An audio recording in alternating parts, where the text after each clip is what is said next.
My daughter-in-law looked me dead in the eye and said her entire family would be spending Christmas here at my house, all 30 of them. I just smiled and took a sip of my coffee and told her that was absolutely perfect. I let her mind this. I was going on vacation to Park City and she could cook and clean for them herself because I am not her servant. All the color drained from her face. She turned completely pale. But the real surprise, the one that would leave her and my son entirely broke and homeless, was still to come. My name is Harlan. I am 71 years old, and for 40 years I worked as a structural engineer. I built bridges, commercial high-rises, and parking garages. I know how to calculate weight, how to anticipate stress, and how to recognize when a foundation is crumbling. My wife Dorothea and I built our dream home in a quiet, affluent suburb of Lexington, Kentucky, a sprawling 5-bedroom stone colonial sitting on a double lot surrounded by old maple trees. It was our sanctuary. Dorothea passed away 7 years ago, taking a massive piece of my heart with her, but leaving me with a house full of beautiful memories. I maintained the property meticulously. It was quiet, peaceful, and entirely mine. That was until 3 years ago, when my son Colton and his wife Brianna knocked on my door with a sob story and a moving truck. Colton is 34 years old, my only child, and it pains me to say that somewhere along the line I failed to instill a backbone in him. He married Brianna 5 years ago. Brianna is 32, obsessed with social media appearances, and living a lifestyle she absolutely cannot afford. 3 years ago, Colton claimed their landlord was raising the rent to an unreasonable rate. They asked if they could move into my spare bedrooms for just 6 months. 6 short months they promised, just long enough to save for a solid down payment on a house of their own. Being a father, I opened my doors. I cleared out 2 guest rooms. I gave them space. And they never left. The contrast in our daily routines was the first crack in the foundation. I am an early riser. Every morning at 5, I am out of bed. I brew a pot of black coffee, read the morning paper, and enjoy the absolute stillness of the dawn. I keep my space clean, organized, and respected. Brianna and Colton, on the other hand, treat my home like a boutique hotel, where the invisible staff is expected to clean up after them. Brianna never wakes up before 10 o'clock in the morning. When she finally emerges, she stumbles into the kitchen, complains if I am making any noise, and brews her expensive cloying caramel latte pods. She takes her cup into the living room, sits on the antique sofa, and leaves her dripping mugs directly on Dorothea's antique mahogany coffee table. No coaster, no respect. Day after day, I wipe away the water rings, silently absorbing the quiet disrespect that permeates the air of my own home. The resentment truly began to calcify the day Colton brought the new vehicle home. It was a crisp autumn afternoon when a brand new fully loaded silver luxury pickup truck rolled up my driveway. Colton stepped out of the driver's seat with a smug, arrogant swagger, tossing the keys in his hand. Brianna rushed out of the front door, squealing and clapping as if they had just won the lottery. I walked out onto the porch, wiping my hands on a towel, and asked him how exactly he managed to afford a $90,000 vehicle while supposedly living rent-free to save for a mortgage. Colton did not even look me in the eye. He just waved his hand dismissively and claimed it was a massive work bonus, a reward for his outstanding performance at the logistics firm, where he works in mid-level management. I wanted to believe him. A father always wants to believe his son is succeeding, but structural engineers do not operate on hope. We operate on data. 2 days later, the data presented itself. I was sorting through the mail on the kitchen counter when I noticed a bank statement addressed to both of us. It was for a joint emergency savings account I had opened for Colton when he was just 18 years old. I had seeded it with $30,000 explicitly telling him it was for absolute emergencies, only medical bills, a sudden job loss, a real crisis. I opened the envelope. The balance was zero. He had completely drained the account to cover the massive down payment and upfront lease costs for that ridiculous pickup truck. I stood in the kitchen holding the piece of paper that proved my son was a liar and a thief. A younger, more volatile man might have stormed upstairs, kicked down his bedroom door, and demanded the keys. I did not scream. I did not throw things. I carefully folded the bank statement, walked into my home office, and locked the document in my safe. I watched through the window as Colton proudly polished the hood of his stolen luxury vehicle in my driveway. In that exact moment, my perspective shifted permanently. I no longer looked at Colton as a son who needed guidance. I looked at him as a structural liability. The silent tally of their offenses had officially begun, and I was going to collect every single debt. The escalation of their arrogance reached its peak on a random Tuesday night. I had retired to my study around 8 in the evening, hoping to read a historical biography in peace. Without any warning, the front door swung open, and I heard the loud, obnoxious voices of at least a dozen people. Brianna had decided to host an impromptu dinner party for her friends. Heavy bass music started pumping through the house, rattling the walls. High heels clicked across the hardwood floors, and the sharp, piercing sound of Brianna's fake laughter echoed down the hallway. I stayed in my study, ignoring the invasion, hoping they would keep to the dining room. An hour later, the door to my study swung open without a knock. Brianna stood there in a cocktail dress, holding an empty wine glass. She did not ask how I was doing. She did not apologize for the noise. She looked at me with an entitled smirk and told me her guests were running low on drinks. She explicitly told me to go down to the cellar and bring up 3 bottles of the good reserve red wine, as if I were the hired help. She said it loudly, ensuring her friends in the hallway could hear her bossing me around. I looked at her carefully painted face. I closed my book, stood up, and silently walked down to the cellar. I retrieved the wine she demanded, handed it to her, without a single word, and walked back into my study, locking the door behind me. I let her have her moment of petty authority. The true breaking point arrived the next morning. I woke up at my usual 5:00 and walked into the kitchen. The sight that greeted me was a disaster zone. Half-eaten plates of artisanal cheese and crackers were left rotting on the counters. Empty, sticky wine glasses cluttered the sink. The expensive pots and pans were crusted with burned food and tossed carelessly across the stove. I walked slowly into the living room. The air smelled stale, and there, right in the center of Dorothea's favorite hand-knotted Turkish rug, was a massive dark stain of spilled red wine. It was soaked deep into the fibers, left to dry, and set overnight. I did not wake them up. I went to the utility closet, retrieved the heavy-duty carpet cleaner, filled it with hot water and solution, and carried it to the living room. I got down on my hands and knees in the quiet dawn. I scrubbed the rug. I cleaned the kitchen. I threw away their garbage. I washed their dishes. Anyone watching might have thought I was a defeated old man, broken and submissive, acting as a maid in a house I owned.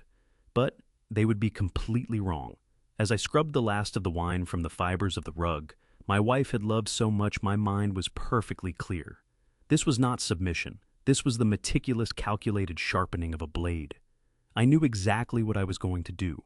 I was going to dismantle their entire lives, and they would not see it coming until the ground completely gave way beneath their feet. The air in Kentucky turned bitter and gray by mid-November. The trees in my backyard had shed their final leaves, leaving the branches bare against the freezing wind. Inside my home, I kept the thermostat set to a comfortable temperature, trying to maintain the quiet peace I had carefully built. I had spent the afternoon slow roasting a pork loin with root vegetables, a recipe Dorothea and I used to make together when the weather turned cold. The aroma filled the kitchen, offering a fleeting sense of warmth. Colton and Brianna arrived downstairs just as I was pulling the roasting pan from the oven. As usual, they had not offered to help cook, nor had they contributed to the groceries. Brianna marched into the kitchen with her phone glued to her hand, her thumbs tapping furiously against the screen. She sat down at the dining table, not bothering to offer a greeting. Colton trailed behind her, looking exhausted from his middle management job, slumping into the chair next to his wife. I plated the food in silence and set the dishes on the table. We ate for several minutes, with no sound other than the clinking of silverware against porcelain. I preferred the silence to Brianna complaining about her co-workers or the local barista making her coffee incorrectly. But the silence that evening felt heavy and thick with an unspoken agenda. Brianna kept glancing up from her screen, looking at Colton, then back at her phone. She took a sip of her water, cleared her throat, and finally set the device face down on the table. "I am finalizing the holiday itinerary," she said, her tone casually dismissive, as if she were discussing the weather. "I just wanted to give you a heads up about Christmas this year." I continued cutting my meal, keeping my eyes focused on my plate. "A heads up," I repeated slowly. "Yes," she continued, leaning back in her chair with an air of complete entitlement. "My family usually rents a ski lodge or goes down to a resort, but this year everyone decided they want a traditional, cozy home-style Christmas. So I offered to host them here." I stopped chewing. I placed my fork down on the table. The sheer audacity of the word host echoed in my mind. She was offering to host a gathering in a house she did not own, without consulting the man who paid the property taxes. I see, I said, keeping my voice perfectly level. And exactly how many people are we expecting for this cozy gathering? Brianna waved her hand in the air, brushing off the question, as if it were a minor detail. Oh, nothing crazy, just the immediate extended family. My parents, my 2 sisters and their husbands, the kids, my Uncle Royce and his new wife, some cousins, and it is only about 30 people. They are flying in on the 20th and staying through the day after Christmas. 30 people. For a full week, I let the numbers sink in. 30 loud, demanding, entitled people trampling through my hallways, scuffing the hardwood floors, breaking dishes, and treating my home like a free bed and breakfast. My mind instantly calculated the logistics of housing 3 dozen people in a 5-bedroom house. It would be absolute chaos. Before I could even formulate a response, Brianna reached into the pocket of her designer cardigan. She pulled out a thick, neatly folded stack of heavy cardstock paper. She did not hand it to me. She slid it across the polished surface of the dining table, letting it come to a stop right next to my dinner plate. Since I am going to be entirely too busy handling the aesthetic and the decor, she said, her voice dripping with artificial sweetness, I need you to handle the shopping this week. I looked down at the papers. I did not touch them immediately. I just stared at the neatly printed lines of text. It is quite a list, she added, crossing her arms over her chest. But we want everything to be perfect. My parents have very specific tastes, you know how they are. I picked up the stack of paper. It was not a normal grocery list. A normal grocery list contains milk, eggs, bread, and maybe a turkey or a ham for the holiday dinner. This was a sprawling, multi-page manifesto of luxury consumption. I scanned the first page. It demanded 4 whole, dry-aged beef tenderloins, exclusively from a premium organic butcher downtown. The second page was entirely dedicated to dairy and charcuterie. It listed imported, Spanish manchego, aged Dutch Edam, artisanal sourdough, crisps, and fresh white truffles. I flipped to the final page where she had outlined the beverages. She had requested 6 cases of a specific reserve Prosecco, a brand I knew retailed for over $90 a bottle. She had also listed premium Scotch craft beers and imported sparkling waters. I did an incredibly quick mental calculation. The food alone would cost thousands of dollars. The alcohol would double that number. She was sliding a bill for roughly $5,000 across my dining table and ordering me to pay it. I looked up from the list, meeting her gaze. You want me to purchase all of this? I asked, my voice dangerously calm. Well, yes, she sighed, rolling her eyes as if I were being intentionally dense. I literally just told you I do not have the time. I have to coordinate the matching family pajamas, hire a photographer for Christmas Eve, and figure out the floral arrangements for the dining room. I am absolutely exhausted just thinking about it. Colton finally decided to speak up. His voice was soft and placating, the sound of a man who had completely surrendered his dignity. Come on, Dad, he mumbled, refusing to make eye contact with me. It would be a huge help. You have the big trunk in your car for the groceries, and you have all that free time during the day. It is the holidays, we should all pitch in. Pitch in? The phrase tasted like ash in my mouth. They were not asking me to pitch in. They were ordering me to finance and execute a luxury banquet for people I barely knew and actively disliked. Brianna and her parents were just as arrogant and superficial as each other. The last time they visited, her father had criticized the brand of coffee I served while sitting on a sofa I paid for. I looked at Brianna. She was practically vibrating with smug satisfaction. She honestly believed she had won. She believed that because I had remained silent for the past 3 years, because I had scrubbed the wine stains and paid the utility bills without shouting that I was a broken, submissive old man, she thought I was just a convenient wallet and an unpaid servant. I held the multi-page grocery list in my hands. The paper felt heavy, loaded with the weight of their profound disrespect. I could have thrown it back in her face. I could have shouted. I could have ordered them to pack their bags and leave my house that very night. But an explosive reaction would only give them ammunition to call me unreasonable or bitter. A structural engineer knows that the most devastating collapses do not happen with a loud explosion. They happen in absolute silence when the support beams are quietly removed one by one until the weight of the structure simply crushes itself. I folded the list neatly along its original creases. I slipped it into the breast pocket of my shirt. I looked at Brianna, and then I looked at Colton. I let a slow, compliant smile spread across my face. I understand, I said smoothly. You are completely right. You have a lot on your plate with the decorations. I will take care of the shopping. Brianna beamed, letting out a loud theatrical sigh of relief. Thank goodness, she said, picking up her phone again. Make sure you go to the butcher by Thursday. They run out of the good cuts if you wait until the weekend. I nodded once. I picked up my empty plate, carried it to the sink, and washed it quietly. I walked out of the kitchen, feeling their eyes on my back, completely unaware that they had just handed me the very tools I needed to dismantle their entire lives. I stood at the kitchen sink, letting the warm water wash over my hands. The heavy cardstock of the grocery list was tucked safely in my breast pocket, pressing against my chest like a physical manifestation of their audacity. I thought the conversation was over. I thought the demands had reached their peak for the evening. I reached for a dish towel, drying my hands, slowly letting the rhythmic motion ground me. But the sound of Brianna tapping her manicured nails against the dining table broke the brief silence. She was not finished. Oh, there is one more logistical thing we need to sort out, she said, her voice completely devoid of any hesitation. It is about the sleeping arrangements. I did not turn around immediately. I carefully folded the dish towel and draped it over the handle of the oven. I took a deep breath, bracing myself for whatever fresh indignity she had conjured in her mind. When I finally turned to face her, she was already scrolling through her phone again, not even bothering to look at me while she spoke. So, I have mapped out where everyone is going to sleep. She continued, waving a hand vaguely in the direction of the hallway. The kids are going to be in sleeping bags in the living room. My sister and her husband are taking the east guest room. My brother is taking the west guest room. The cousins are going to be on air mattresses in my home office.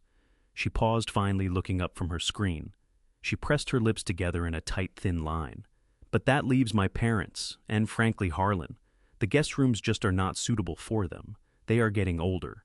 My mother has a bad back, and she cannot be expected to walk down the hall to use a shared bathroom in the middle of the night. It is just not hospitable. We are hosting them, and they need their own private attached bathroom. They need the master suite. The words hung in the air. The master suite. My bedroom.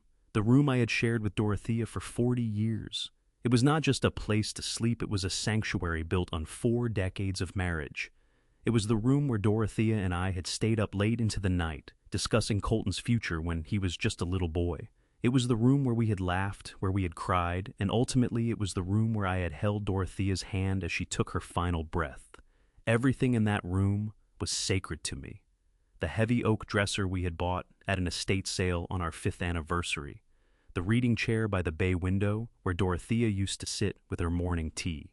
The space was a living museum of my life with the woman I loved, and Brianna wanted me to vacate it so her parents could treat it like a complimentary suite at a bed and breakfast. I stared at her, trying to process the absolute magnitude of her entitlement. I see, I said, my voice dangerously quiet. And if your parents are occupying my bedroom, where exactly do you expect me to sleep for the duration of this week-long visit? Brianna did not even blink. Well, I was thinking you could just take the pull-out couch down in the basement. It is only for a few days and you are an early riser anyway, so you will not be in anyone's way down there. It just makes the most logistical sense.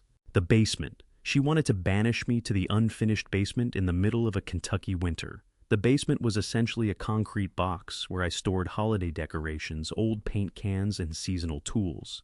It was drafty, damp, and perpetually cold. And the pull-out couch she was referring to was a dilapidated piece of furniture I had bought 30 years ago for a hunting cabin. The mattress was paper-thin, stained with age, and smelled faintly of mildew. Worse than that, it had a broken metal spring right in the center that dug sharply into the back of anyone unfortunate enough to lie on it.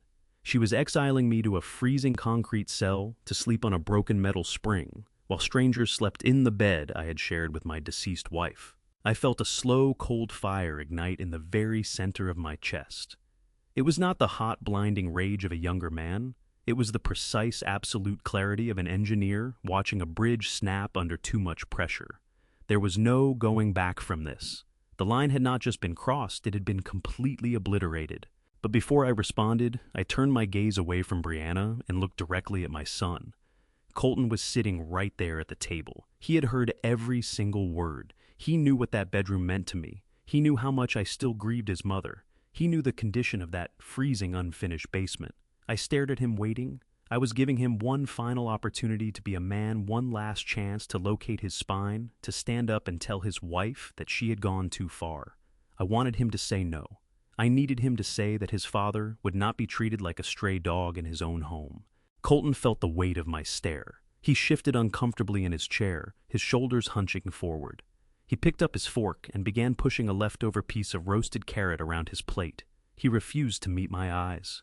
The silence stretched out thick and suffocating. The tension in the room was palpable, vibrating against the walls. I watched him physically shrink under the pressure of his wife's dominating presence and his own profound cowardice. Finally, Colton opened his mouth. His voice was a pathetic, weak mumble. "Come on, Dad," he mumbled, staring fixedly at the scratches on his ceramic plate. "It is really not that big of a deal. It is only for a week. Dad, just let them have the room. It will make things easier for everyone. It is only for a week, Dad." Those 7 words sealed his fate. In that exact moment, the last remaining thread of paternal obligation I felt toward my son completely dissolved. I looked at the top of his bowed head and felt absolutely nothing. No anger, no disappointment, just the cold, sterile detachment you feel when you decide to throw away a broken tool that can no longer be fixed. He was no longer a son to protect. He was just another squatter residing in my property. I looked back at Brianna. She was practically glowing with victory. She had tested the ultimate boundary and met no resistance. She had proven to herself that she was the absolute ruler of my home and that my son would happily act as her foot soldier. I let out a slow, steady breath. I smoothed the wrinkles from my shirt. I looked at the two of them sitting at the dining table. I had purchased the table where I had fed Colton every night of his childhood. I forced my lips into a polite, agreeable smile. "You make a very practical point, Brianna." I said, my voice smooth and untroubled. "Logistically speaking, it does make sense. I would not want your parents to be uncomfortable walking down the hallway. I will clear out my personal items from the master suite this weekend and set up my things in the basement." Brianna clapped her hands together, a sharp ringing sound of triumph. "Perfect," she chirped, sliding her phone back into her pocket. "I knew you would understand, Harlan. I am going to text my mom right now and let her know she gets the big room with the jacuzzi tub. She is going to be so thrilled." Colton finally looked up from his plate, offering me a weak, apologetic smile. "Thanks, Dad," he whispered. "I appreciate it." I did not say you are welcome. I simply turned my back to them and walked out of the kitchen. I moved down the hallway, my footsteps silent against the hardwood floor. I reached the door of my private study, the only room in the house I kept strictly locked. I turned the key, pushed the heavy door open, and stepped inside the dark, quiet space. I did not turn on the main overhead light. I walked over to my heavy oak desk and switched on the brass desk lamp. I sat down in my leather chair, staring at the phone sitting on the edge of the desk. They thought they had won. They thought they had successfully reduced me to a ghost haunting the basement of my own home. But as I reached out and picked up the phone receiver, I knew the truth. They had not won anything. They had simply accelerated their own destruction. I dialed the direct private number for Aldrich, my estate attorney, and listened to the line ring. It was time to initiate the collapse. The glass of ice water sat on the table, condensing in the warm air of the kitchen. I reached for it, slowly extending my arm with deliberate control. My fingers wrapped around the cold surface, feeling the moisture against my aged skin. I lifted it to my lips and took a long, slow sip.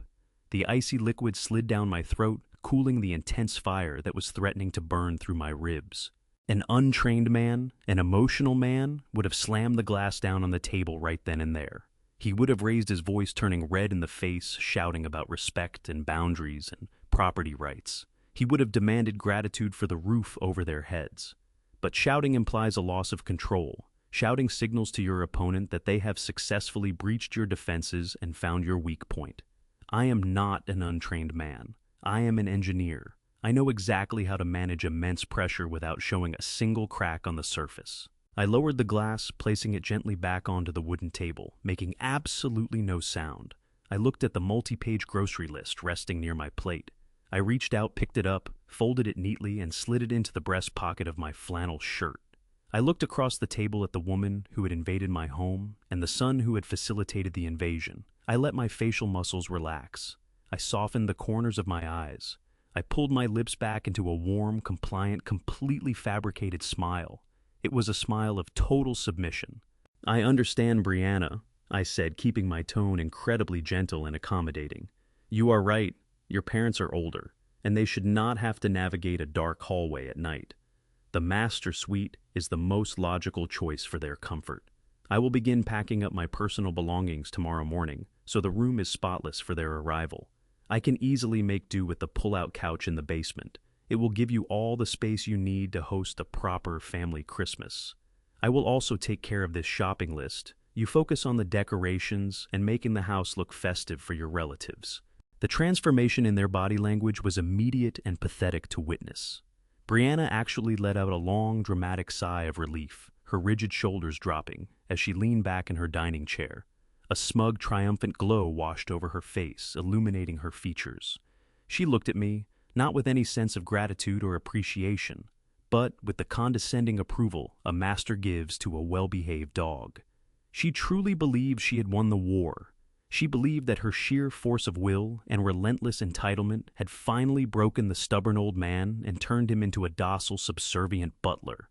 Beside her, Colton visibly melted into his chair. The nervous tension drained from his spine, and he offered me a weak, cowardly grin. "Thanks, Dad," he mumbled, pushing his empty plate away. "We really appreciate it. It is just going to make the holidays so much less stressful for everyone." They had completely miscalculated the situation. They mistook my silence for weakness. They assumed my compliance meant I had surrendered my dignity and accepted my new role at the bottom of the household hierarchy. They did not realize that a man who has spent 40 years calculating the exact breaking point of steel beams and concrete pillars does not simply collapse under the weight of an entitled daughter-in-law. He shifts the load. He reinforces his foundation, and then he quietly removes the supports holding up the opposing structure. They thought they were brilliant strategists conquering my territory room by room, but they were just two arrogant squatters dancing blindly on a trap door that I was about to open. I stood up from the table, picking up my empty dinner plate and carrying it to the sink. I washed it quietly under the running water, listening to Brianna already chattering to Colton about ordering matching silk pajamas for her sisters and nephews. She was already planning how to rearrange the heavy antique furniture in my bedroom to better suit her parents' modern tastes.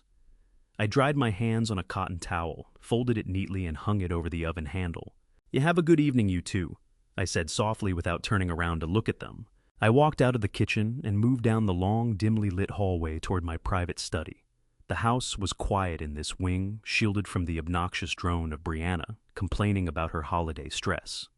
I passed the framed photographs lining the walls, pictures of Dorothea smiling radiantly on our back porch, pictures of a young Colton riding a wooden bicycle I had built for him with my own hands, pictures of a family that no longer existed except in fading ink and glossy paper. I did not feel sad looking at them. I felt a profound sense of absolute clarity. I reached the heavy solid oak door of my study. It was the only room in the entire house where Brianna was strictly forbidden to enter, and she knew I kept it locked at all times. I pulled the heavy brass key from my pocket, inserted it into the lock, and turned it slowly. The satisfying metallic click of the tumbler sliding into place was the only sound in the corridor. I stepped inside the dark room and firmly pushed the door shut behind me, locking it securely from the inside. The study was cool and smelled faintly of old paper, cedar wood, and leather. I walked over to my large mahogany desk and switched on the brass desk lamp. A soft pool of yellow light spilled across the polished wood surface, illuminating the neat stacks of engineering blueprints and financial ledgers. Right there in the exact center of the desk sat my leather-bound checkbook. It was exactly where I always kept it. Normally, when faced with an unexpected expense or a sudden crisis for Colton, I would sit down heavily in my chair, open that book, and write a massive check to make his problem magically go away. I had done it for his out-of-state college tuition. I had done it for his first car when he wrecked his starter vehicle. I had done it for his extravagant destination wedding to Brianna. The checkbook was the ultimate symbol of my infinite paternal patience and enabling behavior. I stood there staring down at the worn leather cover. My hand hovered over it for a fraction of a second, a ghost of a habit urging me to just pay for the groceries and keep the peace for one more holiday season. Then I slowly pulled my hand back and curled my fingers into a tight fist. I was done writing checks. I was done financing my own disrespect and paying for my own humiliation. I walked past the checkbook entirely, leaving it untouched in the pool of yellow light. Instead, I reached for the heavy cordless desk phone sitting on the far corner of the desk.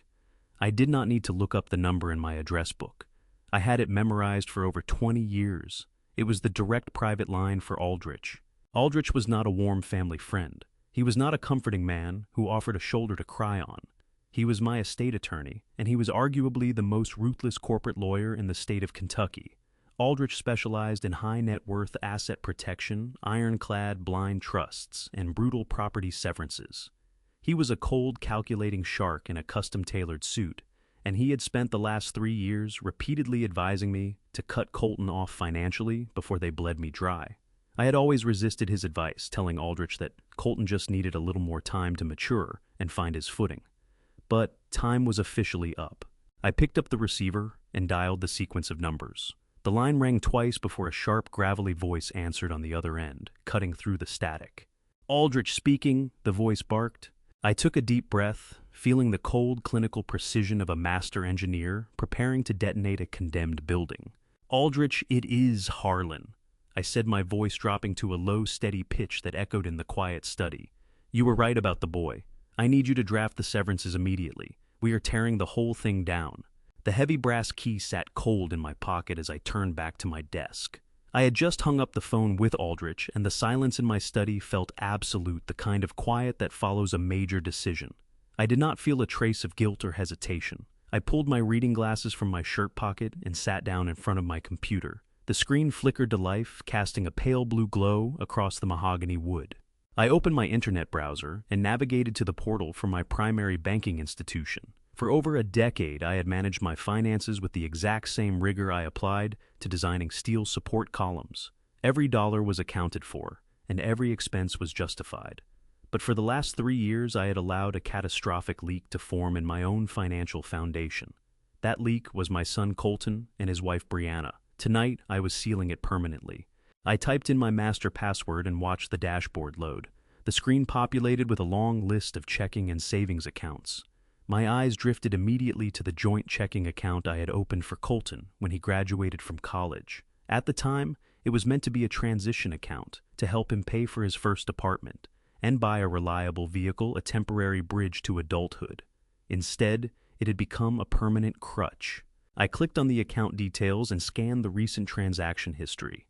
It was a pathetic record of an overgrown boy refusing to stand on his own 2 feet. There were expensive dinners at downtown steakhouses, monthly subscriptions to luxury grooming boxes, and premium car wash services for a leased vehicle he could not actually afford. He used this account as his personal slush fund, knowing I would automatically transfer funds to keep it from overdrawing. Every dollar in those accounts represented hours of my life. It represented the long nights I spent drafting structural blueprints and the early mornings I spent driving to construction sites in the freezing rain. It represented the vacations Dorothea and I had sacrificed so we could build a secure future for our family.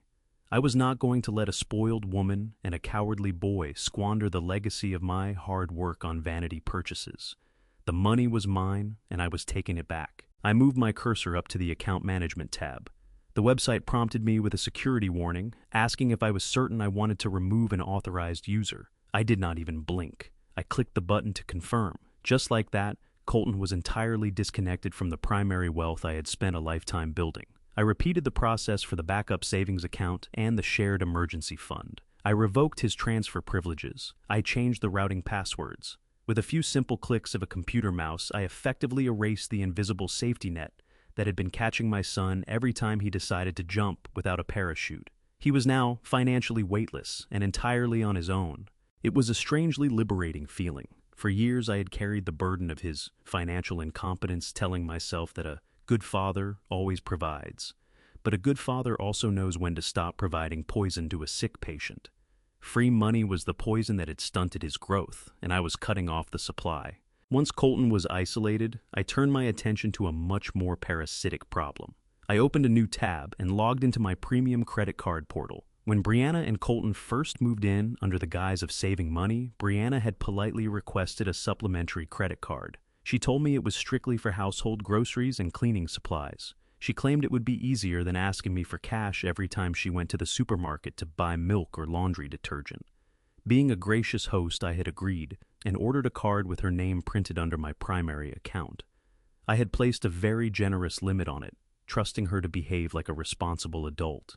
I clicked into the transaction history for her specific card and felt a cold smile pull at the corners of my mouth. Brianna had a very loose definition of household groceries. The ledger was a rolling receipt of sheer vanity and unchecked consumerism. There were charges for expensive nail salons, premium skincare boutiques, and upscale department stores. Just last week, she had charged over $400 at a designer shoe outlet. Earlier in the month, there was a massive bill from a luxury day spa where she had apparently treated herself and a friend to a full day of massages and facials. I scrolled through pages of these transactions. She was using my money to fund a lifestyle she desperately wanted to project to her friends on social media. I suppose she thought I simply paid the bulk total at the end of the month, without reviewing the itemized breakdown. She assumed I was a foolish old man who did not understand how to navigate a digital banking statement. She was terribly wrong.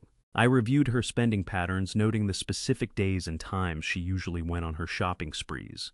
I hovered my mouse over the option to immediately freeze and cancel her supplementary card, but an engineer does not simply drop a wrecking ball without planning the exact trajectory of the collapse.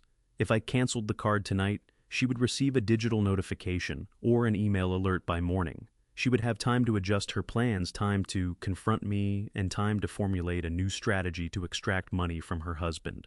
She would simply ask Colton for his credit card, or she would throw a tantrum and demand I reinstate her privileges before her family arrived. I wanted her to feel the full, unmitigated impact of her financial reality in the most public way possible. I wanted the floor to drop out from beneath her exactly when she was leaning her entire weight upon it. I navigated away from the immediate cancellation button and opened the advanced security settings. This particular premium card offered a suite of granular controls for managing supplementary users, a feature designed for wealthy parents to control their dependent children, but it worked perfectly for my current situation. I set a highly specific lock on her card. I programmed the system to automatically decline any transaction exceeding $50. Then I scheduled a complete hard cancellation of the physical card to trigger in exactly 48 hours. It would coincide perfectly with the timeline she had given me for the massive holiday grocery shopping trip. I knew exactly how Brianna operated. She would wait until the very last minute to secure the imported cheeses, the tenderloins, and the expensive Prosecco. She would march into the most exclusive grocery store in town, pile her cart high with luxury items, and saunter up to the register, expecting my plastic card to absorb the financial blow. By programming the cancellation on a time delay, I was ensuring that her humiliation would be absolute and inescapable. The card would decline while she stood in a long line of wealthy holiday shoppers. She would be forced to pull out her own credit cards, the ones carrying horrific interest rates and massive balances. She would have to drain her own accounts to feed the 30 relatives she had so graciously invited to my home. I leaned back in my leather chair and listened to the quiet hum of my computer tower. The glowing screen was the only source of light in the room, casting long shadows against the bookshelves. I had just dismantled their entire financial ecosystem, without raising my voice, without slamming a single door, and without giving them any warning. I had removed the pillars, the beams, and the foundation. The only thing keeping their lives standing right now was the sheer momentum of their own ignorance. They were currently sleeping upstairs, completely unaware that their luxury lifestyle had just been terminated. The invisible walls of their false reality were gone. I closed the laptop, folded my reading glasses, and turned off the brass desk lamp. The study faded into total darkness, but I had never seen the future more clearly.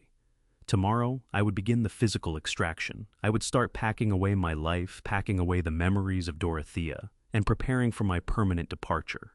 I sat in the dark for a few more minutes, letting the silence wash over me. For the first time in 3 years, I felt a profound sense of peace. I was no longer a victim in my own home. I was the architect of their impending ruin. The morning sun barely pierced the heavy gray clouds as I watched Colton and Brianna back out of the driveway. Their luxury vehicle crunched over the frosted gravel, disappearing down the suburban street. The moment the taillights vanished, I locked the front door. The house fell into a deep, familiar silence. For 3 years, I had spent my days avoiding the chaotic mess they left behind, retreating to my study or the garden. But today my role fundamentally shifted.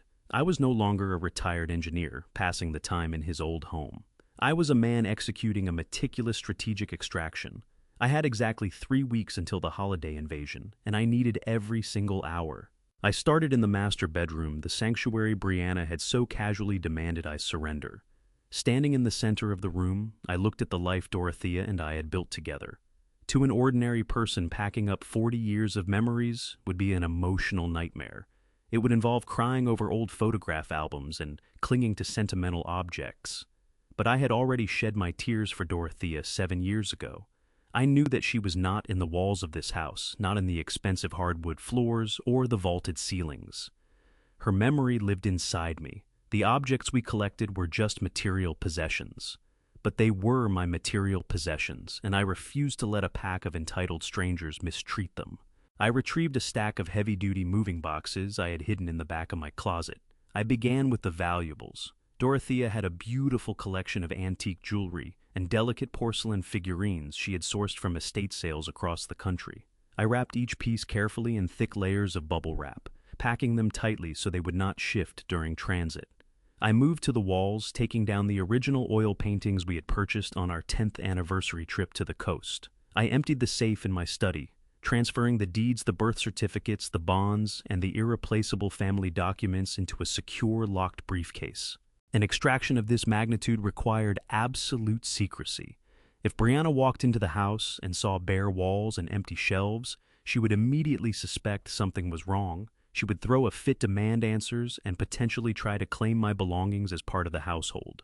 So I approached the problem like a structural illusionist. An engineer knows that as long as the facade looks intact, people rarely inspect the foundation. Over the next few days, I visited several local thrift stores and cheap discount shops on the other side of town. I bought terrible generic landscape prints wrapped in flimsy plastic frames. I bought mass-produced ceramic vases and cheap glass bowls. When I took down one of Dorothea's beautiful oil paintings, I immediately hung a worthless discount print in its exact place. When I packed away her heavy silver tea set, I replaced it with a polished tin knockoff that looked shiny enough from a distance. I arranged the decoys with absolute precision, recreating the general aesthetic of the rooms. The illusion was flawlessly executed. Brianna was an incredibly superficial woman. She only looked at the surface of things, never possessing the depth to examine the details. She walked past the fake paintings and the cheap ceramic vases every single evening, completely oblivious to the fact that the real treasure had been quietly evacuated. She was too busy scrolling on her phone and complaining about her coworkers to notice that the soul of the house was slowly being drained away. My daily operation followed a strict schedule. I packed and swapped items from 8 o'clock in the morning until 3 o'clock in the afternoon.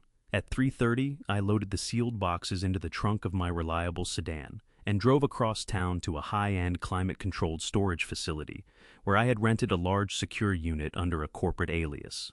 The facility required dual passcode entry and biometric scanning, ensuring that no one could ever track my assets. I stacked the heavy cardboard boxes inside the metal unit, organizing them with mathematical efficiency. Every trip I made felt like carrying a piece of my freedom across the finish line.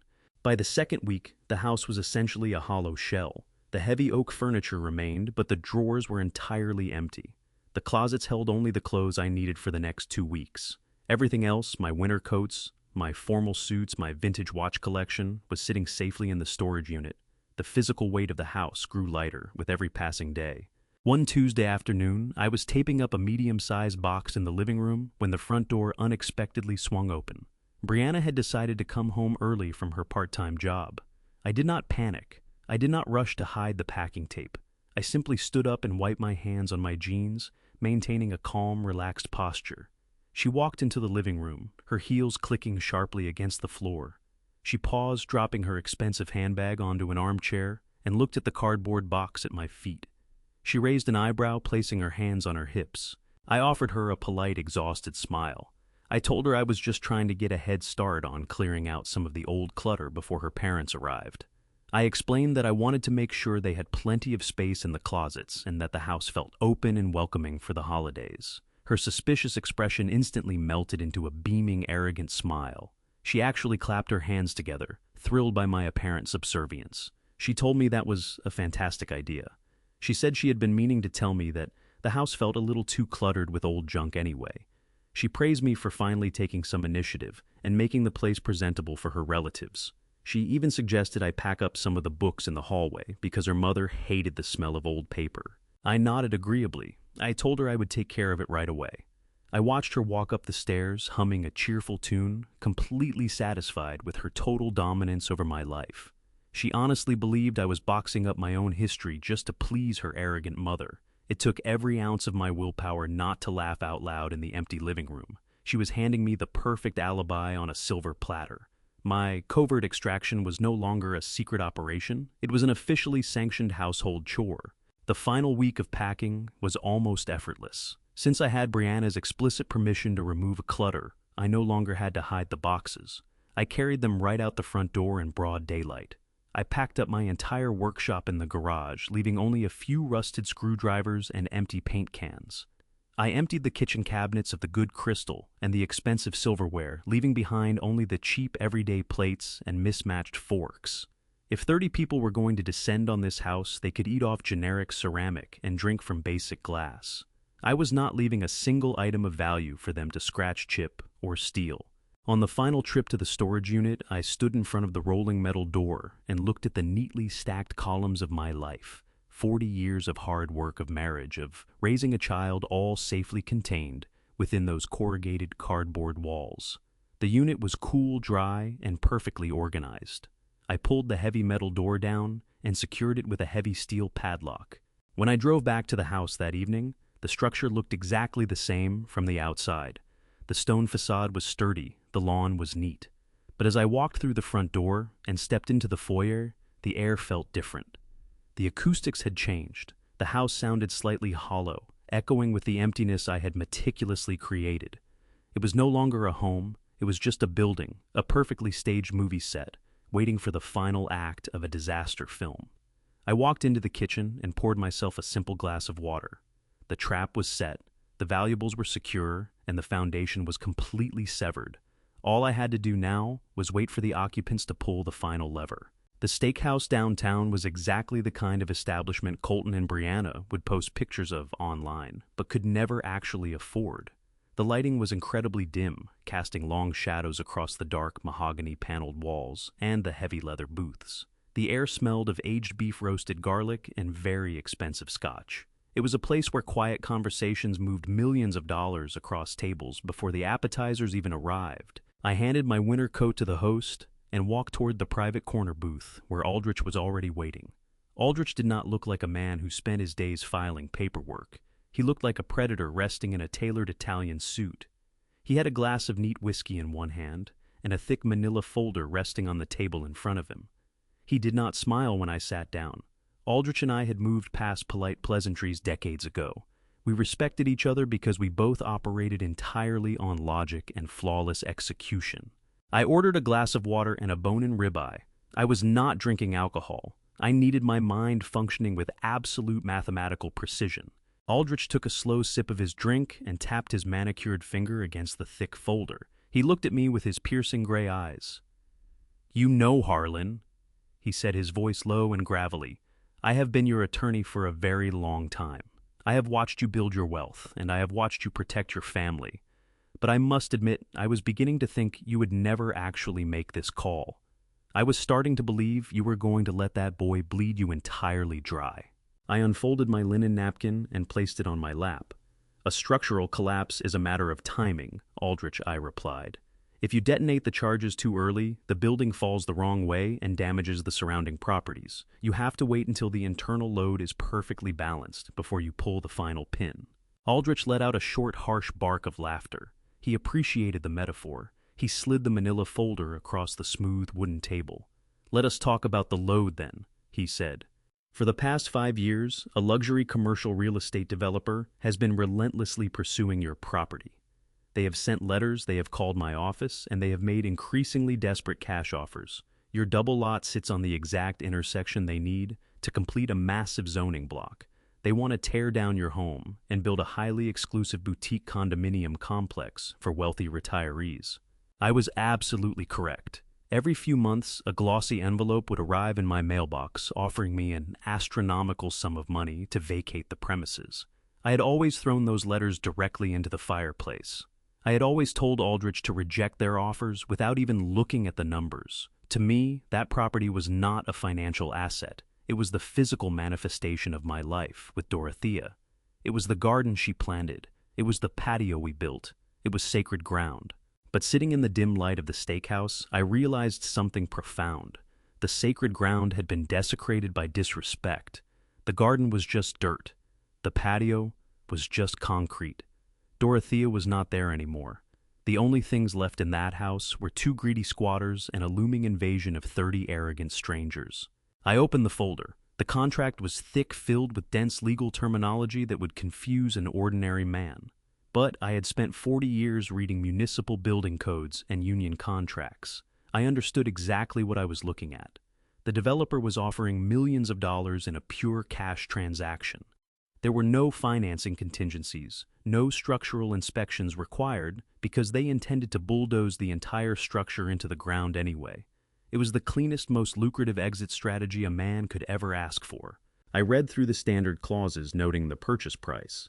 It was enough money to buy a luxury penthouse anywhere in the world and still have millions left over to generate compounding interest. But the money was merely a pleasant side effect. The true value of this contract was the absolute unmitigated destruction of Brianna and Colton's false reality. I flipped to the second section of the document where the dates and transfer logistics were outlined. This was the critical junction. I looked up at Aldrich. "The financial terms are acceptable," I said, keeping my voice entirely level. "But the execution timeline must be modified. I have very specific parameters for the handover." Aldrich leaned forward, resting his forearms on the table. "Name your terms," he said. "The developer is so desperate to secure this parcel, they will agree to practically anything you demand." "I need the final closing date to be scheduled for December 26th, I told him. "I want to remain the legal owner of the property through the Christmas holiday, but the moment the clock strikes midnight on the 26th, the title must officially transfer to their corporate holding company. They must assume absolute legal possession of the physical structure and the land." Aldrich narrowed his eyes, processing the specific date. He knew exactly what I was doing. He knew Brianna had invited her entire extended family to occupy the house for the holiday week. A slow, dangerous smile crept across his face. "Consider it done," he murmured, making a quick notation on his legal pad. "What else?" "At the utilities." I continued locking eyes with him. "This is the most crucial structural component. I want my name completely removed from the water, gas, and electricity accounts. I want those accounts closed and fully transferred to the developer's corporate management division on the morning of December 23rd. I want it stipulated in this contract that the developer assumes all responsibility for the utilities 3 days prior to the final property handover." Aldrich stopped writing. He looked at me, his expression a mixture of professional awe and genuine shock. "Harlan," he said softly, "if we transfer the utilities to a commercial demolition company on December 23rd, they will not keep the heat running. Corporate protocol for a condemned structure is an immediate hard shutoff. They will terminate the gas and the power to prevent any liability before the bulldozers arrive. You will be subjecting the occupants to an absolute freeze right in the middle of a Kentucky winter." I picked up the heavy silver pen resting beside the contract. I rolled it between my fingers, feeling the cold metal against my skin. "I am well aware of corporate demolition protocols, Aldrich," I replied, my voice completely devoid of any sympathy. "I am not subjecting them to anything. I am simply removing my financial support. If they wish to host 30 people for a luxury holiday, they are more than welcome to figure out how to keep them warm. I will not be there." Aldrich let out a low whistle. It was a masterpiece of legal warfare. By transferring the utility accounts to a faceless corporation, I was completely removing myself from the equation. When the heat inevitably died and the pipes froze, Brianna and Colton would not be able to call the gas company to turn it back on. The utility provider would simply tell them that they were not the authorized property owners and that the accounts had been flagged for demolition. They would be trapped in a freezing dark house with 30 furious relatives and absolutely no legal recourse to fix the problem. They would be forced to face the exact reality of their situation. They owned nothing.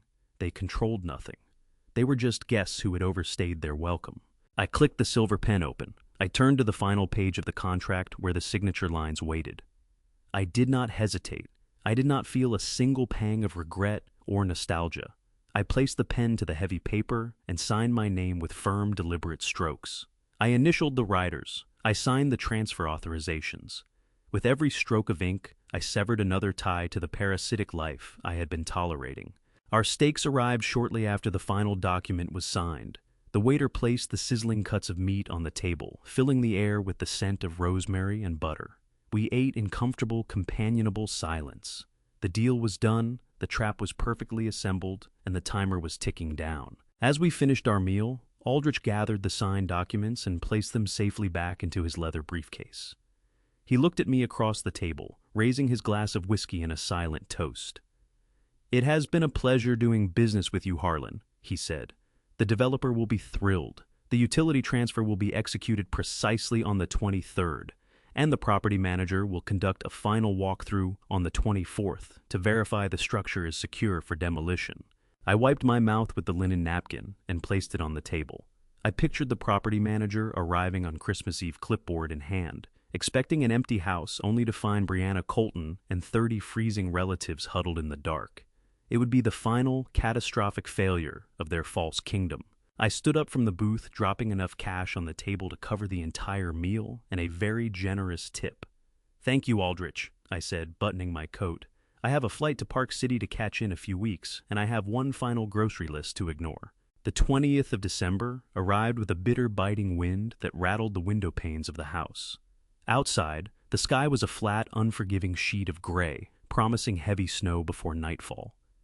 Inside, the atmosphere was entirely different. The house was practically vibrating with a chaotic, frantic energy. Brianna was in full command mode, behaving less like a hostess preparing for the holidays, and more like a tyrannical general preparing for a military siege. Her family, 30 of the most entitled, demanding people I had ever had the displeasure of meeting, was scheduled to arrive in exactly 48 hours, and the impending invasion had turned my formerly peaceful home into a high-stress war zone. I sat in my leather armchair near the fireplace, observing the spectacle with the quiet detachment of a spectator watching a slow-motion car crash. Brianna was pacing back and forth across the living room, her heels clicking sharply against the hardwood floors. She had a tablet in one hand and a clipboard in the other, barking orders at Colton, who was scurrying around like a frightened mouse.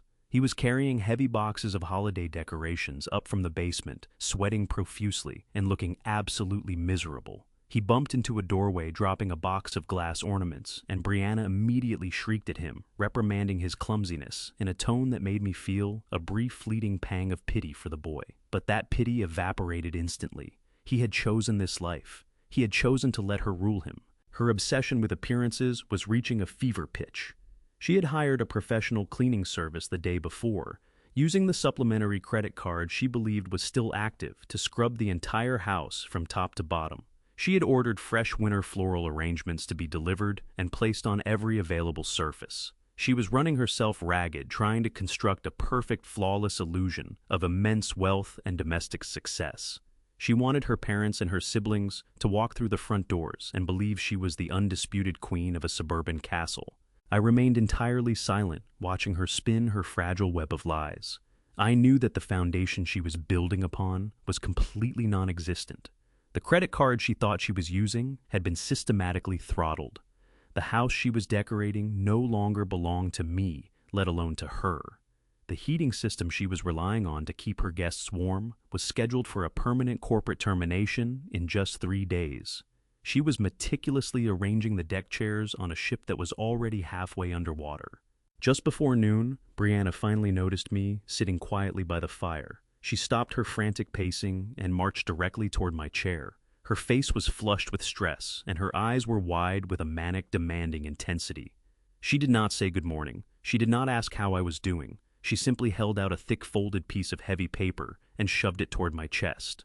"This is the final updated grocery list," she said, her voice clipped and breathless. "I added a few more things last night after talking to my mother. She decided she wants a specific type of imported smoked salmon for the Christmas Eve appetizer spread, and my uncle strictly drinks a very particular brand of artisanal gin. I need you to go, now do not wait until tomorrow. The shelves are going to be completely cleared out by the weekend, and I absolutely cannot have my family eating generic brand garbage. I looked at the thick paper in her hand. I could see the dense lines of ink bleeding through the back. It was a manifesto of greed, the physical embodiment of her belief that my sole purpose on this earth was to finance her arrogance. A week ago, this list would have angered me. A month ago, it would have sparked a bitter argument. Today it only brought me a deep, profound sense of genuine amusement. I felt a small chuckle rising in my chest, but I forcefully swallowed it down. I reached out slowly and took the paper from her trembling fingers. I did not open it to read the new additions. I did not need to know what ridiculous expensive items she had piled onto my supposed tab. I simply nodded, keeping my face completely blank, masking the intense satisfaction bubbling just beneath the surface. "I understand, Brianna," I said, my voice smooth and perfectly agreeable. "You are under a tremendous amount of pressure right now with your family arriving so soon. I will take care of the shopping. Today you do not need to worry about a single thing on this list." She let out a long, dramatic exhale, rolling her eyes toward the ceiling, as if my compliance was the absolute bare minimum she expected. "Well, make sure you check the expiration dates on the dairy products," she ordered, turning her back to me immediately. "The last time you bought cream for my coffee, it expired in 3 days. My mother checks everything. I cannot have her complaining about the quality of the food. Also, do not forget to ask the butcher to double wrap the tenderloins. I do not want blood leaking all over the inside of the refrigerator before tomorrow." I watched her walk away, shouting another harsh command at Colton, who was now trying to untangle a massive knot of outdoor holiday lights. I looked down at the heavy paper in my hand. I smoothed my thumb over the crisp edge, feeling the expensive stock she had used to print her ridiculous demands. I folded it neatly, directly, in half and then in half again, until it was a small, compact square. I slid the folded list into the front pocket of my trousers. I stood up from my comfortable chair, brushing an invisible speck of dust from my knee. I walked calmly to the hallway closet and retrieved my heavy winter coat. I slipped my arms into the sleeves and buttoned it up against the cold. I grabbed my car keys from the small wooden bowl on the entryway table.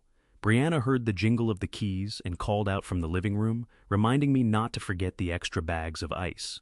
I did not answer her. I opened the heavy wooden front door and stepped out into the freezing Kentucky air. The cold wind hit my face, but I felt incredibly warm inside. I walked down the driveway toward my reliable sedan. I was not going to the high-end grocery store downtown. I was not going to purchase smoked salmon or artisanal gin. I was going to the bank to withdraw travel cash, and then I was going to enjoy a very quiet, long lunch at a diner across town. I climbed into the driver's seat, started the engine, and turned the heater on full blast. The countdown had officially begun, and I was going to savor every single remaining second. I returned to the house later that afternoon, just as the winter sun began to dip below the horizon, casting long gray shadows across the frozen lawn. I had spent the past few hours enjoying a quiet meal and finalizing my travel itinerary. When I unlocked the front door, the house was still vibrating with the frantic, panicked energy Brianna had been projecting all week. The smell of artificial pine air freshener was thick and suffocating. I did not announce my return. I walked silently up the stairs to my study, leaving them to their chaotic preparations in the living room. In my study, I retrieved the final item I had kept hidden for this exact moment. It was a sleek vintage canvas suitcase I had purchased years ago for a trip Dorothea and I took to Italy. It was sturdy, elegant, and perfectly suited for a winter retreat. I opened it and packed the last of my essential clothing, my shaving kit, and a few personal items. I snapped the heavy brass locks shut. The sharp metallic click echoed in the empty room, sounding incredibly final. I put on my heavy wool winter coat, adjusted my scarf, and gripped the handle of the suitcase. I was ready. I walked out of the study and made my way toward the main staircase. Below me, the foyer was a scene of domestic panic. Brianna was standing near the entryway, holding her clipboard, furiously tapping her pen against the metal clip. Colton was perched halfway up a stepladder, clumsily attempting to drape a thick garland of artificial greenery over the front door frame. They were both bickering about the placement of the lights, completely absorbed in their shallow, superficial world. I took my first step down the wooden staircase. The solid thud of my leather shoes and the slight creak of the floorboards immediately caught their attention. Colton paused, looking over his shoulder while gripping the ladder. Brianna stopped tapping her pen. She turned around, her eyes darting from my winter coat down to the heavy suitcase resting in my hand.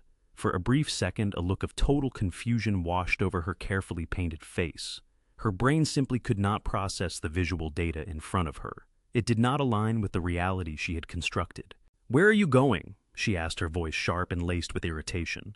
"And where are the groceries you were supposed to go to the butcher hours ago? Why do you have a suitcase? Are you bringing up old blankets from the basement for the cousins?" I reached the bottom of the staircase and stood on the marble floor of the foyer. I did not set the suitcase down. I kept my posture completely straight, looking at her with absolute calm. I let the silence stretch for a few seconds, allowing the weight of the moment to settle over the room. I looked at Colton, who was gripping the sides of the ladder with white knuckles, and then I looked back at Brianna. I allowed a genuine warm smile to spread across my face, the smile of a man who had successfully finished a massive construction project and was finally walking off the site. "Your family is arriving in exactly 48 hours. I said, my voice smooth and perfectly measured. 30 people. I think that is absolutely wonderful. It is perfect, actually. Brianna blinked, gripping her clipboard tighter. "What are you talking about?" "Where is the food, Harlan?" I tightened my grip on the handle of my suitcase. "I am going on vacation to Park City," I told her, letting every single syllable ring through the quiet foyer. "You can cook and clean for your guests. I am not a servant." The reaction was instantaneous and profoundly satisfying to witness. All the color drained from Brianna's face, leaving her skin a pale, sickly white. Her mouth opened, but no sound came out. The clipboard in her hand dipped slightly as the muscles in her arm went slack. She stared at me as if I had just started speaking a foreign language. Her reality was fracturing right in front of her eyes. "Park City." She finally stammered, her voice weak and trembling. "What do you mean, Park City? What about those groceries? What about my parents needing the master suite? You agreed to move to the basement." I nodded, keeping my smile perfectly intact. "The master suite is entirely yours to deal with, Brianna. As for the groceries, the list you gave me is still folded in my pocket. I highly suggest you leave for the store right now if you want to secure those premium cuts of meat you demanded. The shelves empty out very quickly this time of year." Colton nearly dropped the garland. He scrambled down the ladder, his face flushed with panic. "Dad, wait!" he pleaded, stepping toward me with his hands raised. "You cannot just leave us here. We have 30 people coming. We cannot manage all this by ourselves. You have to stay. We need you." "You do not need me, Colton," I replied, looking at my only son with cold clinical detachment. "You need a maid and a caterer. I am neither of those things. I am a man going on a well-deserved ski trip." Before Colton could formulate another pathetic excuse, a pair of bright headlights swept across the frosted windows of the front door. The crunch of heavy tires rolling over the gravel driveway signaled the arrival of my transportation. I had scheduled a private black town car to take me directly to the airport, and the driver was impeccably on time. I turned away from my son and his wife. I reached for the brass handle of the front door and pulled it open, letting a gust of freezing winter air sweep into the warm foyer. Outside, the sleek black car sat idling in the driveway, warm exhaust curling into the cold evening sky. The driver stepped out, opening the rear door and waiting patiently for my arrival. I did not look back. I did not offer a final dramatic speech or a bitter farewell. I simply stepped over the threshold, pulling my canvas suitcase behind me. The heavy wooden door closed with a solid, resonant thud, leaving Colton and Brianna frozen in the foyer, surrounded by empty holiday decorations and the terrifying reality of their own incompetence. I slid into the warm leather seat of the town car, instructed the driver to proceed to the airport, and watched the house fade into the distance, feeling nothing but the glorious absolute silence of freedom. The heated leather seats of the town car provided a comforting warmth as the vehicle glided down the icy highway toward the airport. I sat in the quiet luxury of the back seat, watching the bare trees speed past the tinted windows. I reached into my coat pocket and retrieved my smartphone. I did not open it to look at holiday greetings or read the news. I opened my banking application. I knew exactly what was happening back in my former zip code. The trap I had so carefully engineered was about ready to snap shut. Brianna had been backed into a corner of her own making. With her 30 demanding relatives arriving in less than 48 hours and the pantry completely empty, she had absolutely no choice. She could not wait for Colton to do it. She had to brave the freezing cold and march into the luxury supermarket downtown to execute her massive grocery list. I could picture it perfectly. She would have stormed through the automatic sliding doors, grabbing 3 separate shopping carts and barking at a teenage employee to help her push them. She would have aggressively navigated the crowded aisles, piling the carts high with the oversized beef tenderloins, the imported Spanish manchego, the expensive reserve Prosecco, and the artisanal gin her uncle required. She would have acted like royalty, throwing items into her cart without even glancing at the price tags, completely secure in the false knowledge that my bank account was footing the bill. I settled deeper into my seat and kept my eyes on the glowing screen of my phone. At exactly 6:45 in the evening, the first notification appeared. It popped up on my screen as a bright red alert from the credit card company. There was an attempted charge of $4,250 at the downtown premium grocer. Right beneath the total amount was the glorious, highly anticipated status update: declined. I let out a soft, genuine laugh that filled the quiet cabin of the car. The sequence of events unfolding at the grocery store checkout lane was completely predictable. The teenage cashier would have scanned the mountain of luxury food items, bagging them carefully, while the total climbed higher and higher on the digital register. Brianna would have been standing there examining her manicure or checking her phone, completely unfazed. When the final total was announced, she would have nonchalantly handed over the supplementary credit card I had given her months ago. The cashier would have swiped it through the machine. The terminal would have beeped, issuing a harsh, sharp rejection. I knew Brianna. I knew her pride. When the cashier politely informed her that the card was declined, she would not have apologized. She would have scoffed. She would have confidently told the cashier that the machine was obviously broken and demanded they run it again. My phone vibrated a second time. A new notification appeared, the exact same amount, the exact same status: declined. I could perfectly envision the absolute panic setting into her chest. The line of wealthy, impatient holiday shoppers stretching out behind her would be shifting uncomfortably. People would be checking their watches and whispering. The pristine, flawless image she fought so desperately to project was publicly shattering in the middle of a crowded supermarket. The cashier would hand the useless plastic card back to her, informing her that she needed another form of payment. She could not abandon 3 carts full of custom-cut meat and rare cheeses. The humiliation of walking away empty-handed in front of her peers would be a fate worse than death for a woman like her. She had no other option. She would have been forced to open her own designer wallet and retrieve her personal credit cards, the ones she desperately kept hidden. The cards carrying 24% interest rates and massive rolling balances. She would have to swipe her own plastic, absorbing the catastrophic financial blow right there at the register. 30 minutes later, my town car pulled up to the airport terminal. I paid the driver, checked my luggage, and made my way to the exclusive airline lounge. I ordered a glass of sparkling water, found a quiet corner seat, and placed my phone on the table. It began to vibrate uncontrollably. The screen lit up with incoming calls from Colton. I did not answer. I simply watched the missed calls pile up until they eventually rolled over to voicemail. When the ringing finally stopped, I pressed the button to listen to the messages. The audio quality was distorted by the sheer volume of screaming in the background. It was Colton. His voice was frantic, breathless, and trembling with panic. "Dad, you need to call me back immediately," he stammered into the receiver. "There is a massive bank error. Brianna just got back from the store and your card declined. She had to put almost $5,000 on her own credit card, and it completely maxed out her limit. You need to transfer the funds to us right now. Call the bank, fix this. We do not have the money to pay this off." In the background of the voicemail, I could hear the unmistakable shrill screeching of Brianna. She was completely hysterical. I could hear the sound of heavy grocery bags being slammed onto the kitchen counters. She was screaming at Colton, calling him useless, demanding to know why my bank had frozen the accounts right before her family arrived. She was throwing a massive destructive tantrum, tearing their fragile marriage apart over a few $1,000s of premium cheese and raw beef. I deleted the voicemail with a single tap of my finger. I did not call the bank. I did not transfer a single penny. I simply turned off my phone, placed it in my jacket pocket, and watched the snow begin to fall on the runway outside the lounge window. The first structural pillar of their false kingdom had completely collapsed, crushing them under its weight.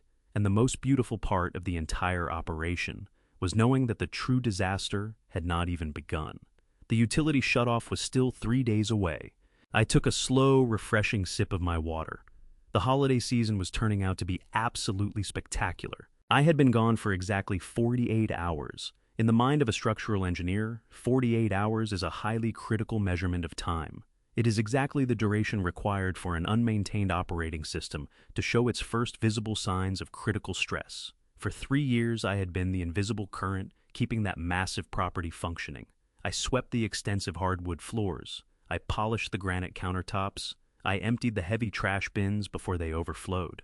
I kept the ambient temperature perfectly regulated. Without my daily physical interventions, the house was a rapidly deteriorating ecosystem. Colton and Brianna lacked the fundamental discipline to maintain a property of that magnitude.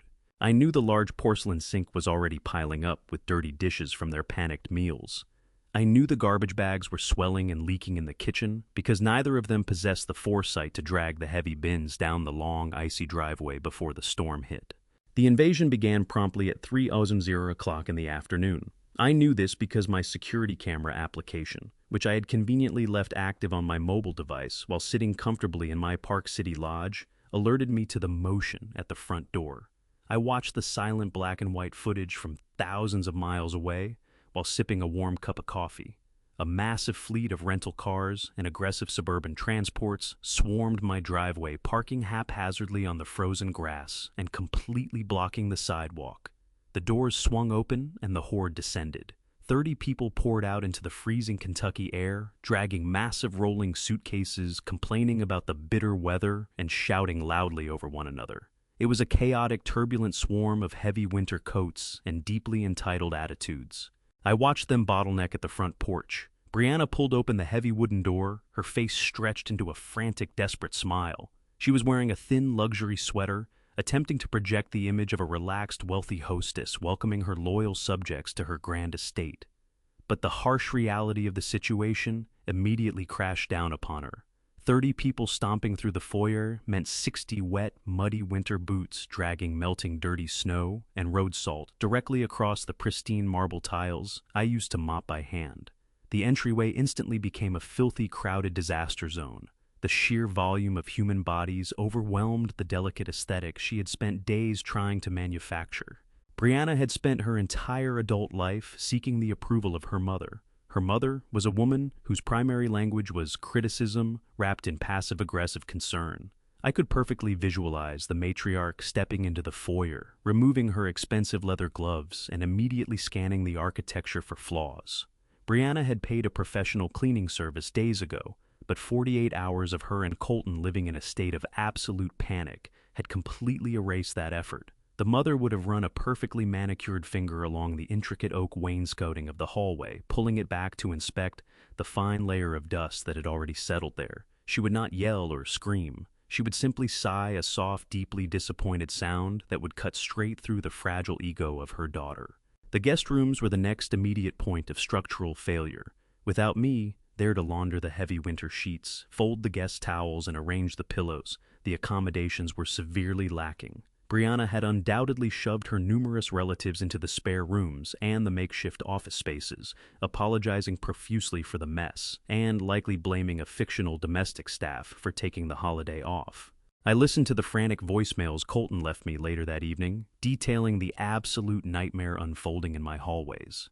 He whispered into the phone, hiding in a locked bathroom, begging me to come back because Brianna was on the verge of a total nervous breakdown. Her aunt was loudly complaining that the cheap air mattresses were deflating on the cold hardwood floors, leaving her to sleep on the rigid wood. Her younger cousins were fighting aggressively over the single shared bathroom in the east wing because the hot water tank could not possibly keep up with a dozen people attempting to shower back to back. The house simply was not plumbed or designed to operate as a high-capacity hotel, and the infrastructure was failing under the immense sudden load. But the most exquisite failure of the evening occurred in the formal dining room. Brianna had drained her maximum credit limits at the luxury grocery store, focusing entirely on the premium meats and the artisanal cheeses. She had completely miscalculated the sheer volume of alcohol required to sedate 30 highly critical relatives over a long winter night. Her father, an arrogant, pompous man who considered himself an amateur sommelier, had marched over to the built-in mahogany bar, expecting to find a curated selection of premium spirits. Instead, he found the few cheap bottles of generic table wine Brianna had desperately grabbed from a corner convenience store to make up the difference when her funds abruptly ran dry. Colton sobbed into his voicemail, describing the scene in excruciating detail. He explained how his father-in-law held up a bottle of a $12 boxed Cabernet, examining the cheap plastic spigot with absolute open disgust. The older man turned to the crowded room and loudly asked Brianna if the logistics firm Colton worked for was facing a potential bankruptcy, because serving this kind of offensive swill to family was simply embarrassing. He openly questioned why they were living in such a massive, expensive house if they could not even afford to properly stock a basic liquor cabinet for the holidays. He humiliated his daughter in front of the entire gathering, stripping away the glossy, wealthy veneer she had tried so desperately to paint over her hollow life. I sat by the roaring fireplace in my ski lodge, watching the heavy snow fall over the dark mountains, listening to Colton hyperventilate on the digital recording. The house in Kentucky was noisy, crowded, and rapidly becoming unsanitary. The guests were hungry, tired, and highly judgmental of their surroundings. Brianna was locking herself in the kitchen pantry to cry in secret, and Colton was hiding in the guest bathroom, leaving pathetic messages on the phone of the very man they had tried to banish to a freezing, unfinished basement. The grand illusion of their prosperity was actively cracking under the relentless, brutal scrutiny of the very people they had tried to impress. The structural integrity of their marriage was failing rapidly, and the internal atmospheric pressure was only going to increase as the hours ticked by. The massive weight of 30 ungrateful, demanding guests was pressing down on a foundation built entirely on lies and stolen credit. They were crumbling, and they had absolutely no one to blame but themselves. And the most magnificent part of the entire situation was knowing that the true catastrophic failure, the absolute freezing termination of their false reality, had not even arrived yet. The winter storm was just beginning. The morning of December 23rd broke over the Wabash Valley with absolute brutality. I watched the national weather broadcast from the comfort of my luxury suite in Park City, sipping a freshly brewed cup of dark roast coffee. A massive winter system had stalled directly over the Midwest. Heavy, blinding snow was falling at a rate of 2 inches an hour, and the ambient temperature had plummeted into the single digits. The wind chill was severe enough to freeze exposed skin in minutes. It was the kind of hostile, unforgiving weather that makes a structurally sound, fully heated home feel like an absolute fortress against nature. But my former home was no longer a fortress. As of 8 owners hour that morning, it was simply a large stone box rapidly losing its thermal mass. I knew the exact moment the trap activated. I had designed the transfer of the utility accounts with the precision of a digital timer. When the clock struck the hour, the automated systems at the regional electric and gas companies processed the finalized legal transfer.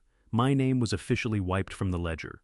The new account holder was registered as a commercial demolition and development firm. According to standard corporate safety protocols, any structure slated for an imminent teardown must have all volatile utilities completely severed to prevent accidental fires or explosions. No human technician needed to visit the property to flip a physical switch. It was all managed remotely through the smart grid. Deep inside the walls of the house, the lifeblood of the property simply stopped flowing. The massive forced air heating units in the basement powered down and fell completely silent. The glowing digital thermostats in the hallways went entirely black. The pilot lights on the dual water heaters were extinguished. The electricity pulsing through the copper wiring faded, leaving every outlet and overhead fixture entirely dead. The heavy refrigerator filled with Brianna's thousands of dollars of premium meats and artisanal cheeses stopped humming. The house did not just lose power, it completely died. I could perfectly envision the sequence of events unfolding within those walls. The 30 arrogant, demanding guests would have been sleeping, taking advantage of the holiday vacation. But a house of that size loses heat remarkably fast when the external temperature is in the single digits. The cold would have seeped through the glass of the large bay windows, crawling across the hardwood floors and creeping up the staircases. The air inside the bedrooms would have turned sharp and biting. One by one, the relatives would have woken up shivering, pulling thin decorative blankets up to their chins. Someone, probably the pompous father-in-law, would have stumbled out of the master suite expecting a hot shower and a freshly brewed cup of premium coffee. He would have turned the brass handle on the shower and found nothing but freezing icy water shooting from the shower head. He would have marched into the kitchen, flipping light switches in the hallway and finding nothing but heavy oppressive darkness. The entire horde of guests would have emerged from their respective rooms, wrapped in winter coats over their pajamas, demanding answers, complaining loudly about the freezing conditions and the lack of basic amenities. Colton would have been the primary target of their immediate outrage. Brianna would have shrieked at him, demanding he fix the problem immediately so she could dry her hair and feed her starving relatives. She would have assumed it was a simple blown fuse or a localized neighborhood power outage. She would have ordered him into the basement to reset the system. I knew exactly what Colton felt when he walked down the wooden stairs into the dark, freezing concrete basement. He would have used the small, weak flashlight on his cellular phone to navigate the space. He would have walked over to the main electrical panel, brushing past the empty walls where my tools used to hang. He would have pulled open the metal door of the breaker box and shined his light on the rows of black plastic switches. He would have expected to see a switch flipped in the wrong direction, but every single switch would have been perfectly aligned. He would have toggled the main breaker off and on, listening for the familiar comforting hum of the furnace kicking back to life. But the basement would have remained absolutely silent. The silence of a disconnected grid is profound. It is heavy and dead, and it offers no solutions. Standing in the freezing dark, Colton would have realized this was not a simple blown fuse. He would have pulled his phone from his pocket, watching his battery percentage slowly drop in the cold air. He would have dialed the emergency customer service line for the regional electric company, navigating the frustrating automated menus, pressing buttons with trembling fingers, desperate to speak to a human representative. He needed them to dispatch a technician immediately to save him from the wrath of 30 freezing angry in-laws waiting upstairs. I listened to the exact details of this phone call later that evening through a frantic, highly emotional voicemail Colton left on my blocked number. He had finally reached a customer service representative and aggressively demanded to know why his house was disconnected during a blizzard. He gave them the address and demanded they restore the power immediately. The representative, a calm professional worker, would have pulled up the account details on their screen. They would have asked for his name and then politely informed him that he was not authorized to make any changes or inquiries regarding that specific address. Colton told me in his tearful message how he had shouted at the woman, claiming he was the son of the owner and that they needed emergency heat. The representative would have maintained her corporate composure. She would have told him that the previous owner, Harlan, had successfully closed the account several days prior. She would have clearly explained that the property was now legally registered to a commercial holding company. And then she would have delivered the final devastating blow that shattered Colton and his entire perception of reality.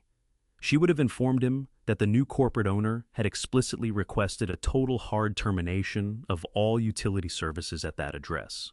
She would have stated clearly that the property was legally coded as a condemned structure pending immediate commercial demolition, therefore no utilities could or would be restored to that location under any circumstances. She advised him to evacuate the premises for his own safety.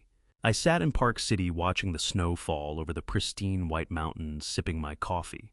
I could imagine the sheer absolute terror gripping Colton as he stood alone in the dark, freezing basement. Demolition. Corporate owner. Condemned structure. The words would have circled his mind like vultures.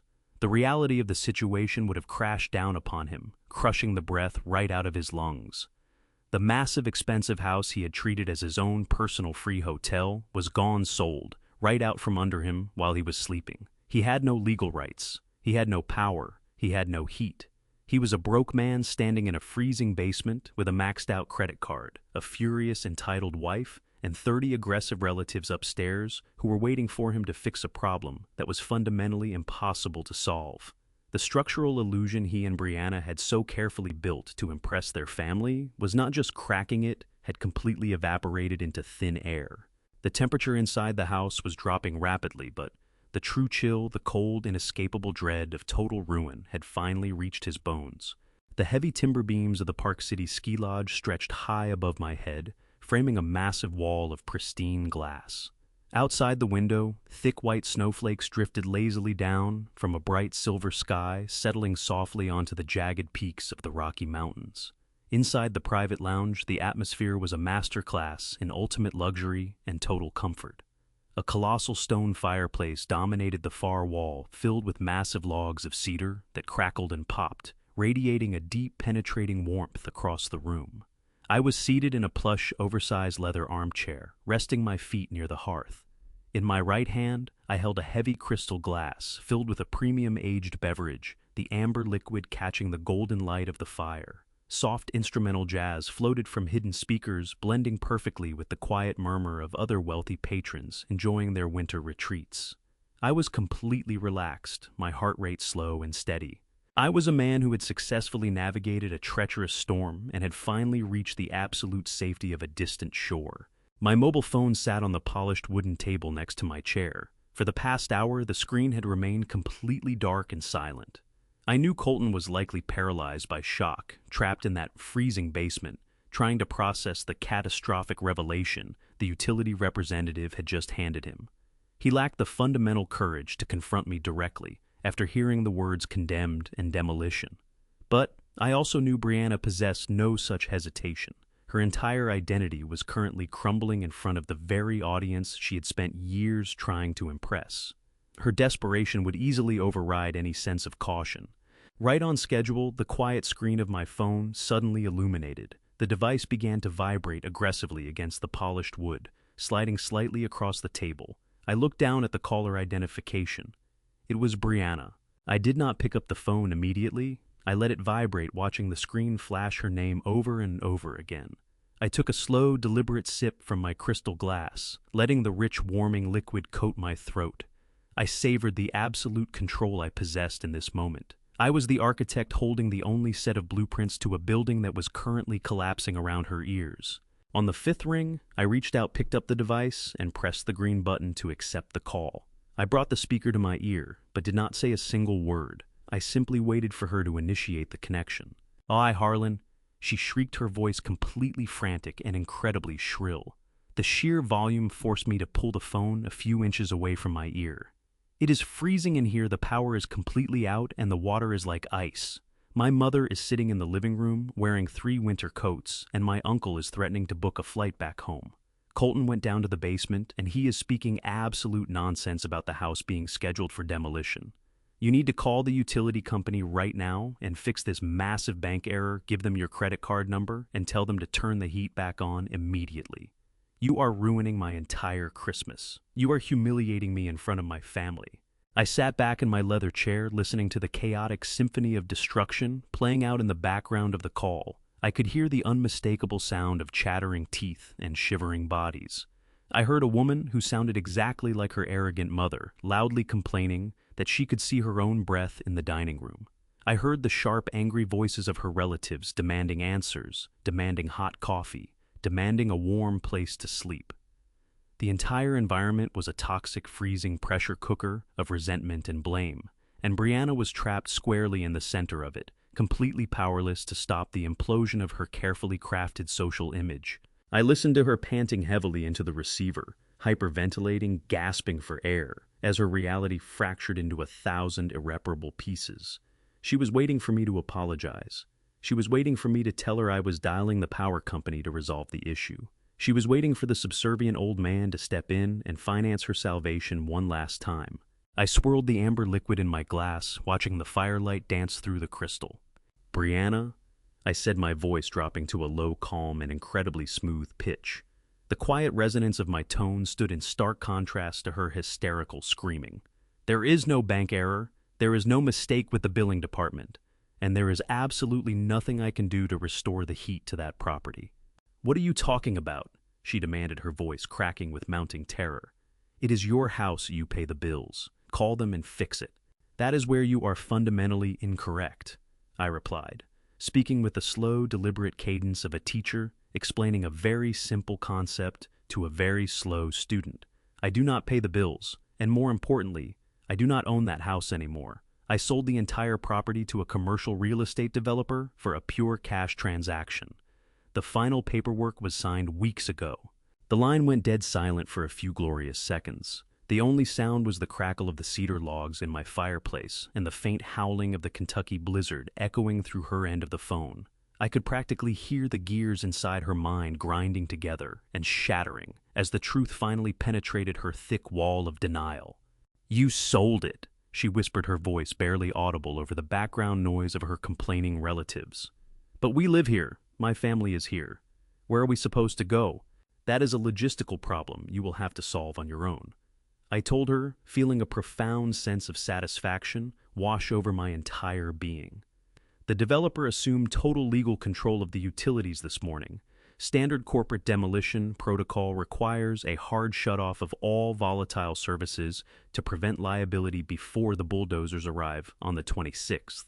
I cannot call them to turn the heat back on because I have absolutely zero legal authority over that address.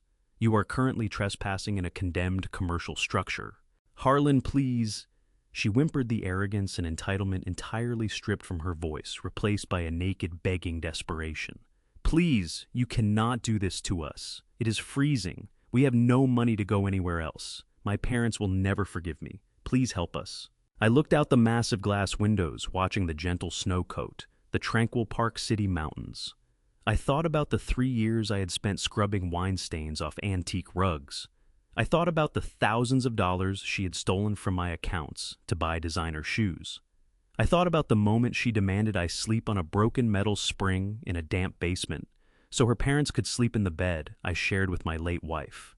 You demanded the house for the holidays. Brianna, I said, my tone dropping to a whisper of absolute finality. I gave it to you. Try not to freeze. I pulled the phone away from my ear, ignoring the frantic, pathetic sobbing that was just beginning to erupt from her throat. I pressed the red button and ended the call, permanently severing the connection. The screen went dark. I opened my device settings, navigating directly to the contact management menu. I selected Brianna and tapped the option to block her number. I scrolled down to Colton and did the exact same thing. I locked the device and placed it face down on the polished wooden table. The silence that followed was not empty. It was full and rich and incredibly satisfying, the sound of a perfectly designed structural collapse executing exactly according to the blueprints. I leaned my head against the soft leather backing of my chair and raised my crystal glass toward the roaring fire, offering a silent toast to Dorothea. The winter storm in Kentucky was going to be terribly brutal tonight, but inside my lodge, the temperature was absolutely perfect.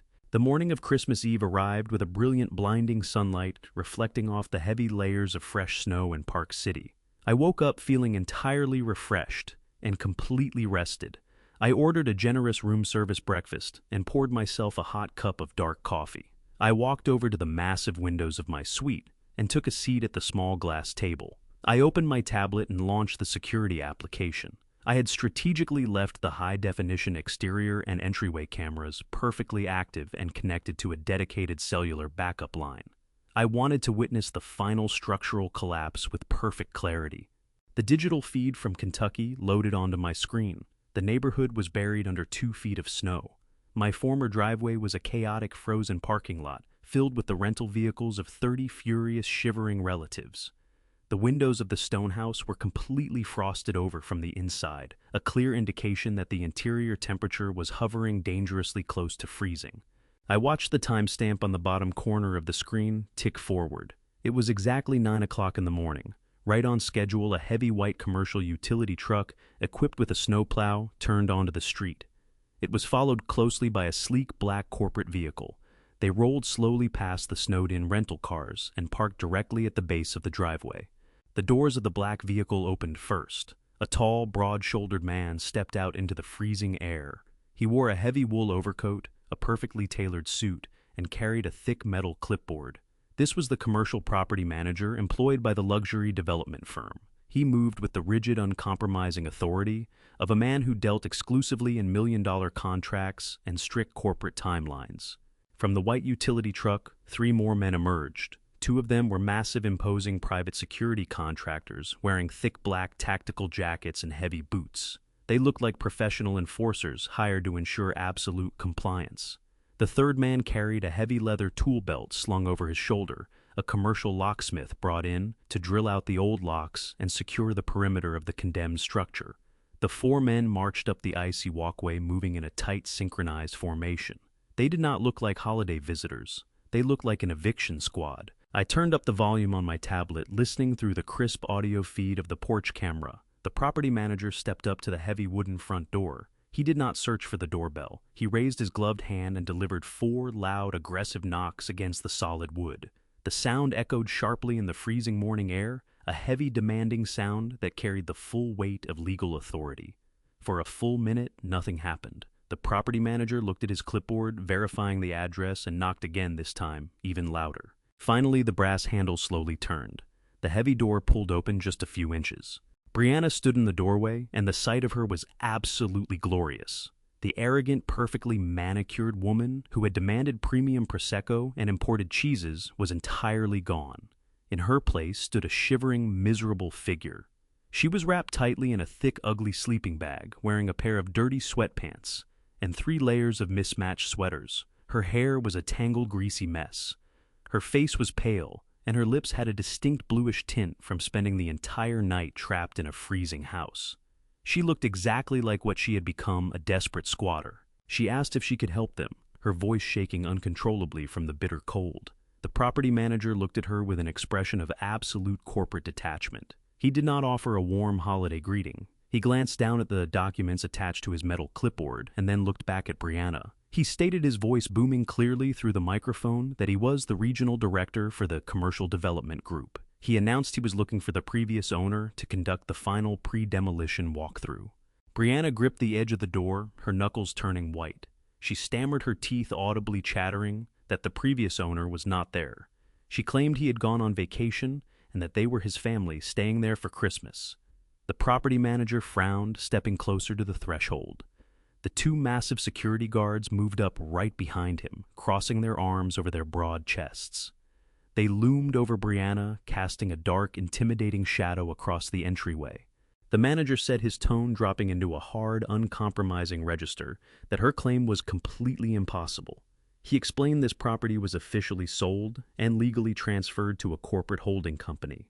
He clarified the previous owner had surrendered all rights to the location, and the utility accounts were terminated according to standard safety protocols. He stated firmly that the structure was officially classified as a condemned commercial site, scheduled for a total demolition in exactly 48 hours. He raised his clipboard, pointing a gloved finger at the bold printed text on the top page. He declared he had a demolition crew arriving on the 26th and had been informed the property was entirely vacant, yet he was standing there looking at a driveway full of vehicles and a house full of unauthorized individuals. Brianna opened her mouth, but no words materialized. Her eyes darted from the stern property manager to the intimidating security guards, and finally to the locksmith, who was already inspecting the brass hardware on the front door. The absolute finality of the situation was crushing the air out of her lungs. The manager demanded taking another step forward and forcing Brianna to retreat slightly into the freezing foyer to know exactly who she was. He demanded to know why 30 unauthorized squatters were currently residing in a condemned commercial building without power, water, or legal permission to be on the premises. The word squatters echoed through the audio feed, ringing with beautiful poetic justice. She was no longer a wealthy hostess. She was no longer the queen of a suburban castle. She had been officially reduced to a nameless, faceless trespasser by a man holding a clipboard. Brianna cried out, her voice cracking under the immense pressure, that they were not squatters. She insisted this was her father-in-law's house and that they lived there. She pleaded that her entire family was inside and they were freezing. The property manager did not show a single ounce of pity. He simply shook his head and pulled a thick packet of legal documents from beneath the clip of his board. He said coldly, holding the papers up for her to see, that her father-in-law did not own the house. He stated his corporation owned the house. He told her she had no lease, no legal rights, and she was trespassing on a highly dangerous commercial construction site. I sat back in my plush armchair in Park City, taking a slow, deeply satisfying sip of my coffee. The first domino had been pushed, and the entire false reality she had built for her critical judging relatives was about to shatter publicly in the middle of her freezing living room. The final eviction had officially commenced.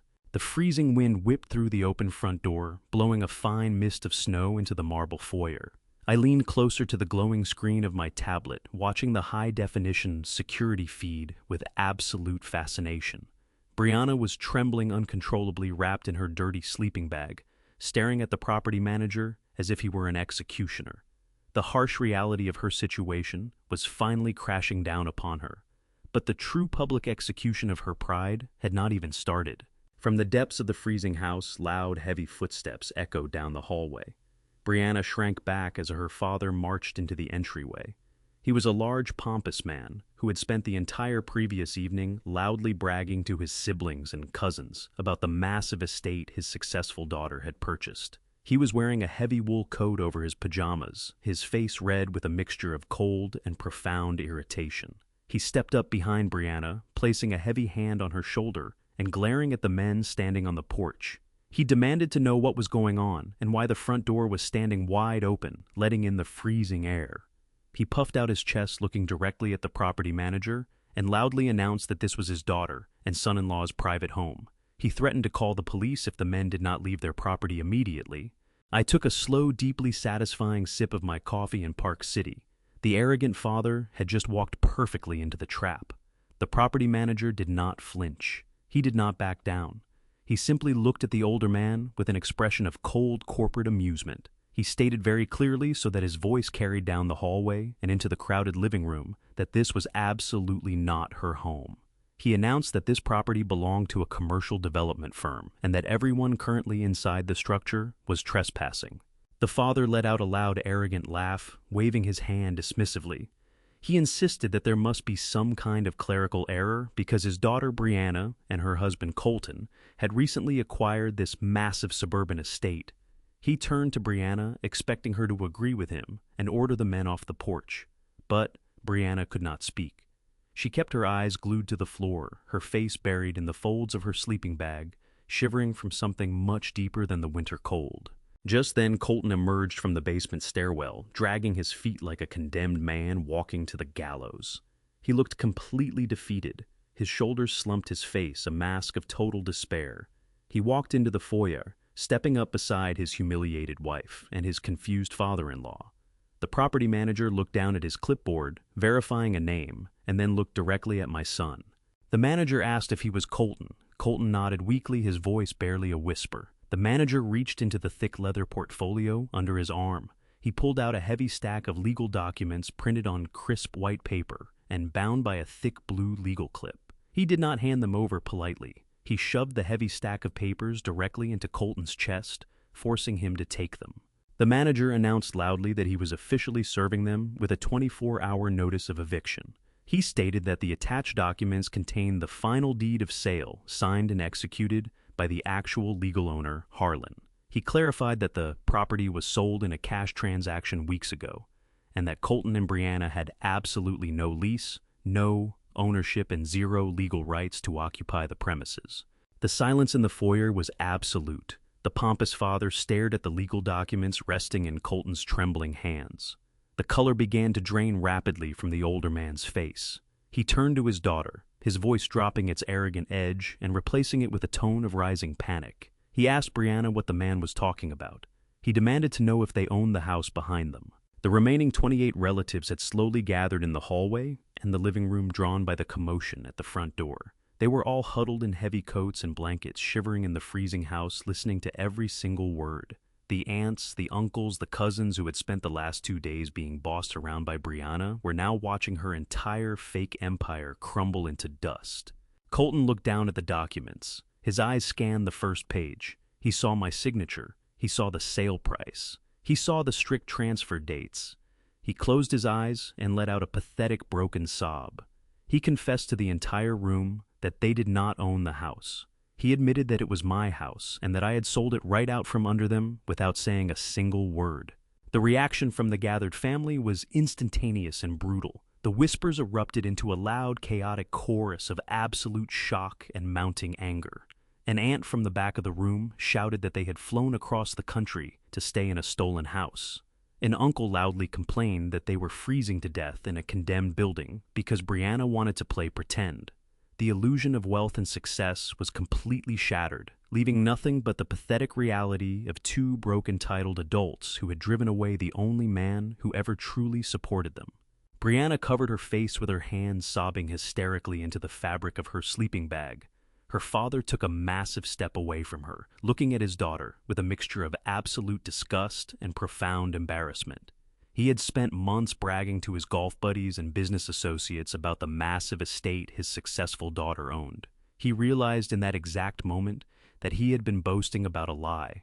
He realized his daughter was nothing more than a parasite who had been living off the generosity of an old man she treated like garbage.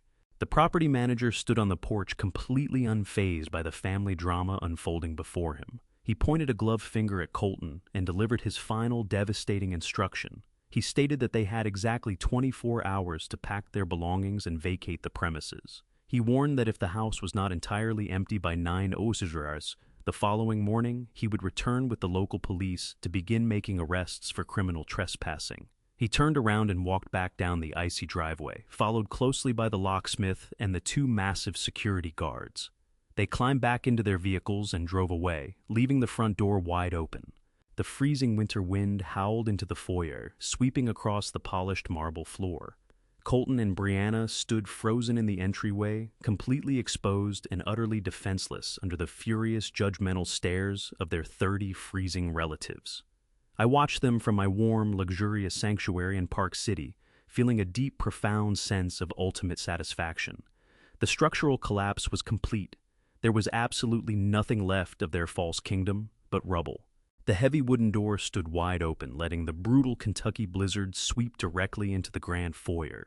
The property manager had delivered his 24-hour ultimatum and walked away, leaving behind an absolute vacuum of authority. That vacuum was immediately filled by the furious, indignant rage of Brianna's humiliated family. I leaned forward in my leather chair in Park City, watching the security feed with rapt attention. The initial shock that had paralyzed the 30 relatives completely evaporated and was instantly replaced by a frantic, desperate need to escape the condemned structure. Brianna's father was the first to break the silence. He turned his back on his daughter, completely ignoring her pathetic sobbing. He loudly announced to the entire gathering that they were leaving immediately. He stated he would not spend another minute freezing in a stolen house while his own daughter played a sick, delusional game of pretend. His voice echoed up the grand staircase, acting as a starting pistol for the mass exodus. The relative stampede began. Aunts, uncles, and cousins scrambled back up the stairs, rushing to the guest bedrooms to retrieve their belongings. Through the internal hallway cameras, I watched the absolute chaos unfold.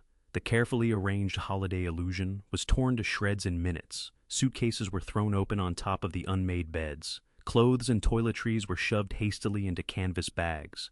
The cheap, deflated air mattresses were abandoned on the hardwood floors. Nobody cared about packing neatly. They only cared about evacuating the freezing dark house before the situation deteriorated any further. Down in the foyer, Brianna tried frantically to do damage control. She shuffled from relative to relative, wrapped tightly in her dirty sleeping bag, begging them to wait.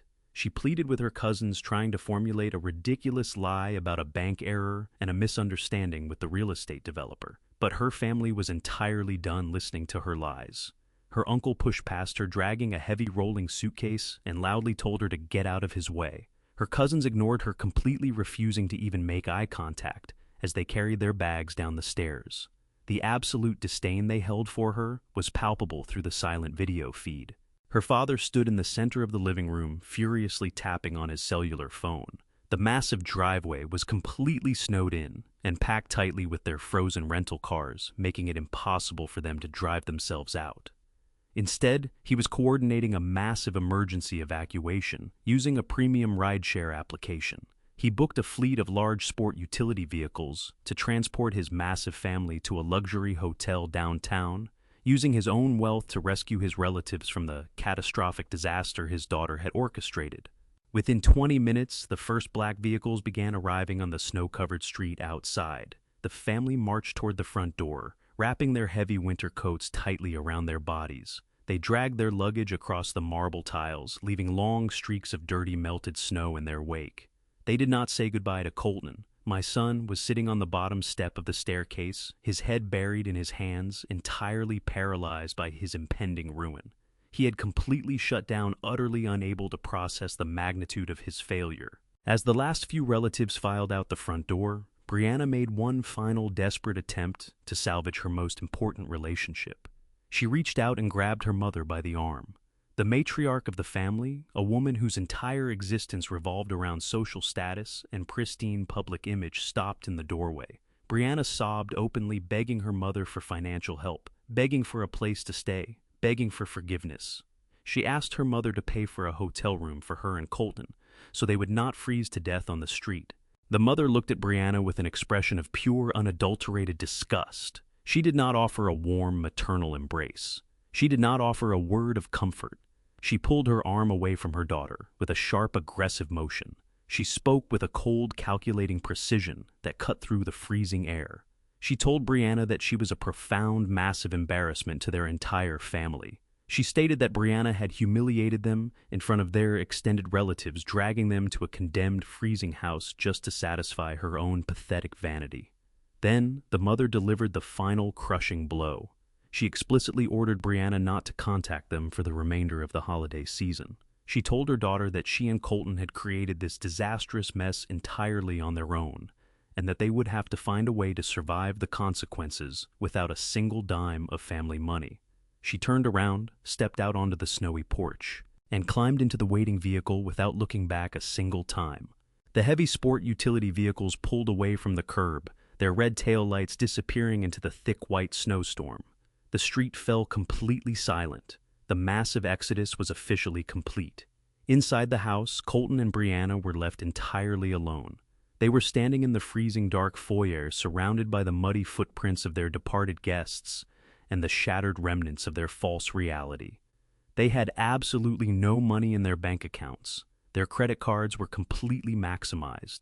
Their family had abandoned them in disgust, and they had exactly 23 hours left to pack their entire lives into cardboard boxes before the police arrived to arrest them for criminal trespassing.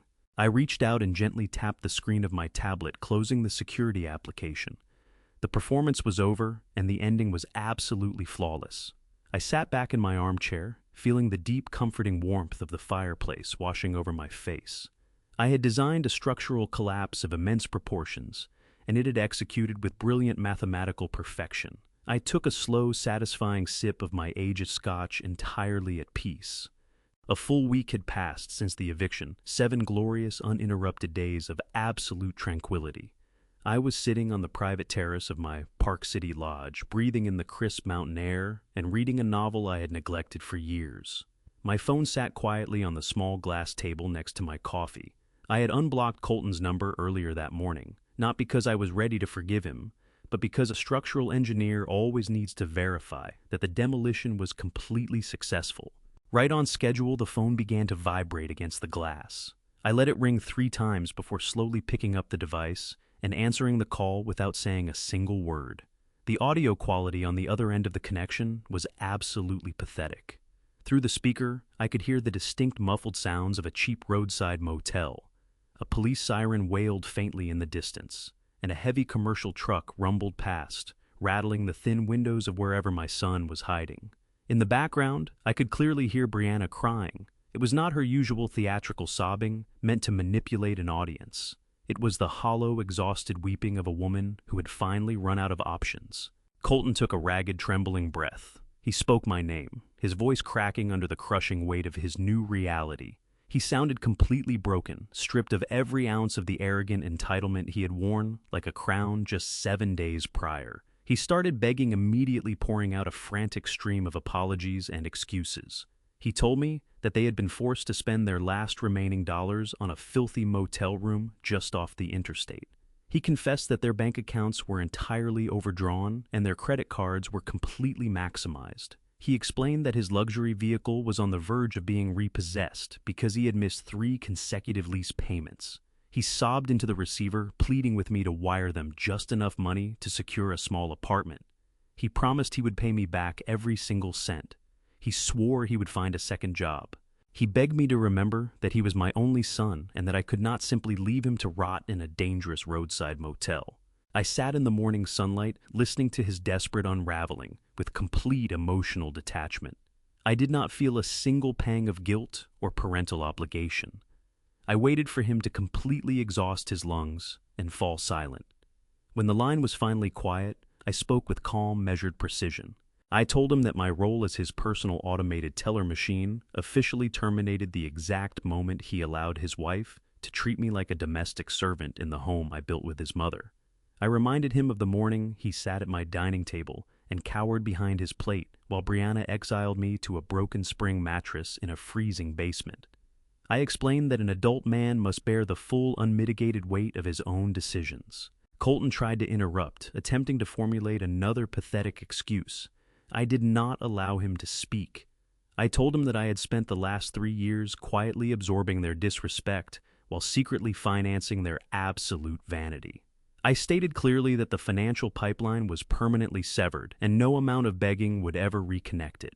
I advised him to swallow his pride walk into the nearest retail store and apply for a minimum wage position because hard physical labor was the only thing that could possibly repair his deeply flawed character.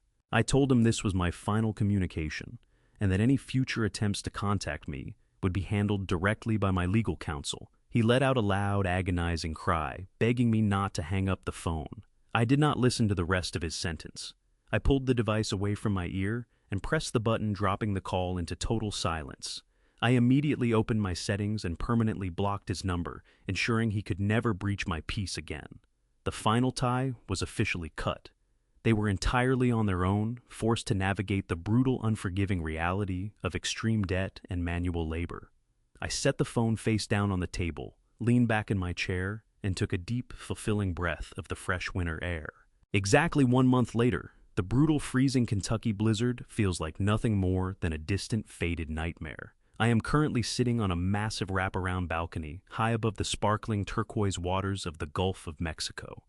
The warm, tropical Florida sun is beating down on my face, carrying the gentle, soothing scent of salt and blooming hibiscus on the morning breeze. There are no snowplows scraping the asphalt down below.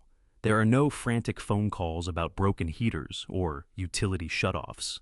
There is only the rhythmic calming sound of ocean waves crashing against the pristine white sand.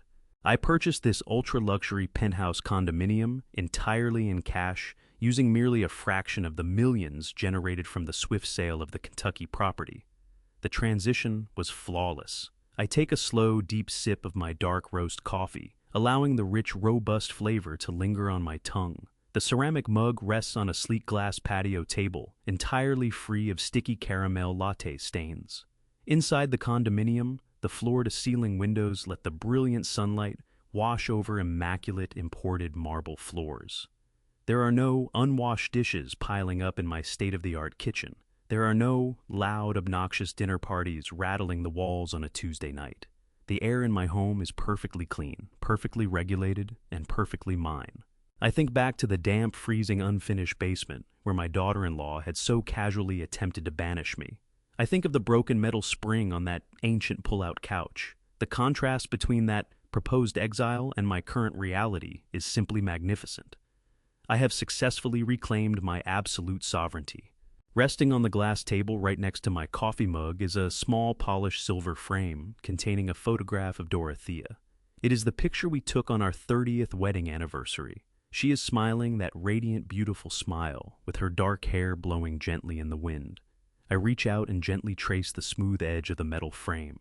Some narrow-minded people might argue that, by selling the house we built together, I somehow abandoned her memory or destroyed our family legacy. But looking at her smiling face in the warm morning light, I know the exact opposite is true. I honored her memory in the most profound and protective way possible. Dorothea and I did not spend 4 decades working ourselves to the bone, saving every spare penny and sacrificing our own personal luxuries just to finance the ungrateful vanity of a spoiled daughter-in-law and a spineless, cowardly son. We built our wealth to provide a foundation of security and comfort, not to create a bottomless slush fund for parasitic entitlement. By tearing down that physical structure and securing our financial assets, I protected everything Dorothea and I actually stood for. I protected our dignity. I protected our life's work from being systematically looted by 2 adults who absolutely refused to respect the very hands that fed them. I leaned back into my plush lounge chair, closing my eyes and tilting my face upward toward the brilliant morning sun. The absolute silence of the penthouse is the most beautiful symphony I have ever heard in my entire life. It is a thick, rich, heavy silence, completely unbothered by selfish demands, unbothered by petty manipulation, and entirely unbothered by parental guilt. I spent my entire professional career engineering massive structures designed to bear the heavy weight of the world. But today, sitting on this balcony, I am carrying absolutely no weight at all. My foundation is completely solid. My personal boundaries are permanently reinforced. I am a wealthy, dignified man, enjoying the quiet, spectacular peace of a highly successful extraction. The most profound lesson to take away from this entire experience is that unconditional love does not ever require unconditional financial enabling. True family is built on a solid foundation of mutual respect, sincere gratitude, and shared responsibility, not on toxic manipulation and entitled demands. When you allow someone to repeatedly disrespect you in your own home while happily spending your hard-earned money, you are not helping them grow into better people. You are simply financing their corruption and paying for your own abuse. Sometimes the absolute greatest act of self-respect and the most effective way to teach a grown child a vital life lesson is to firmly walk away and let them face the brutal reality of the real world entirely on their own. Before I tell you what Harlan was about to find out and what it would quietly cost the people who thought they had nothing left to lose, I want to pause and ask you this. If you discovered that someone you loved had been slowly working against everything you built, would you confront them the moment you knew? Or would you wait and let the truth do its own work in its own time? Welcome back to Honor Revenge Stories. I'm glad you're here, and if you haven't subscribed yet, I'd love for you to do that. Now it truly helps, and it means you won't miss a single story.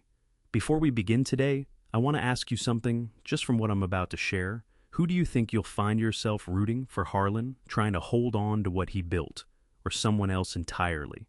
Tell me in the comments.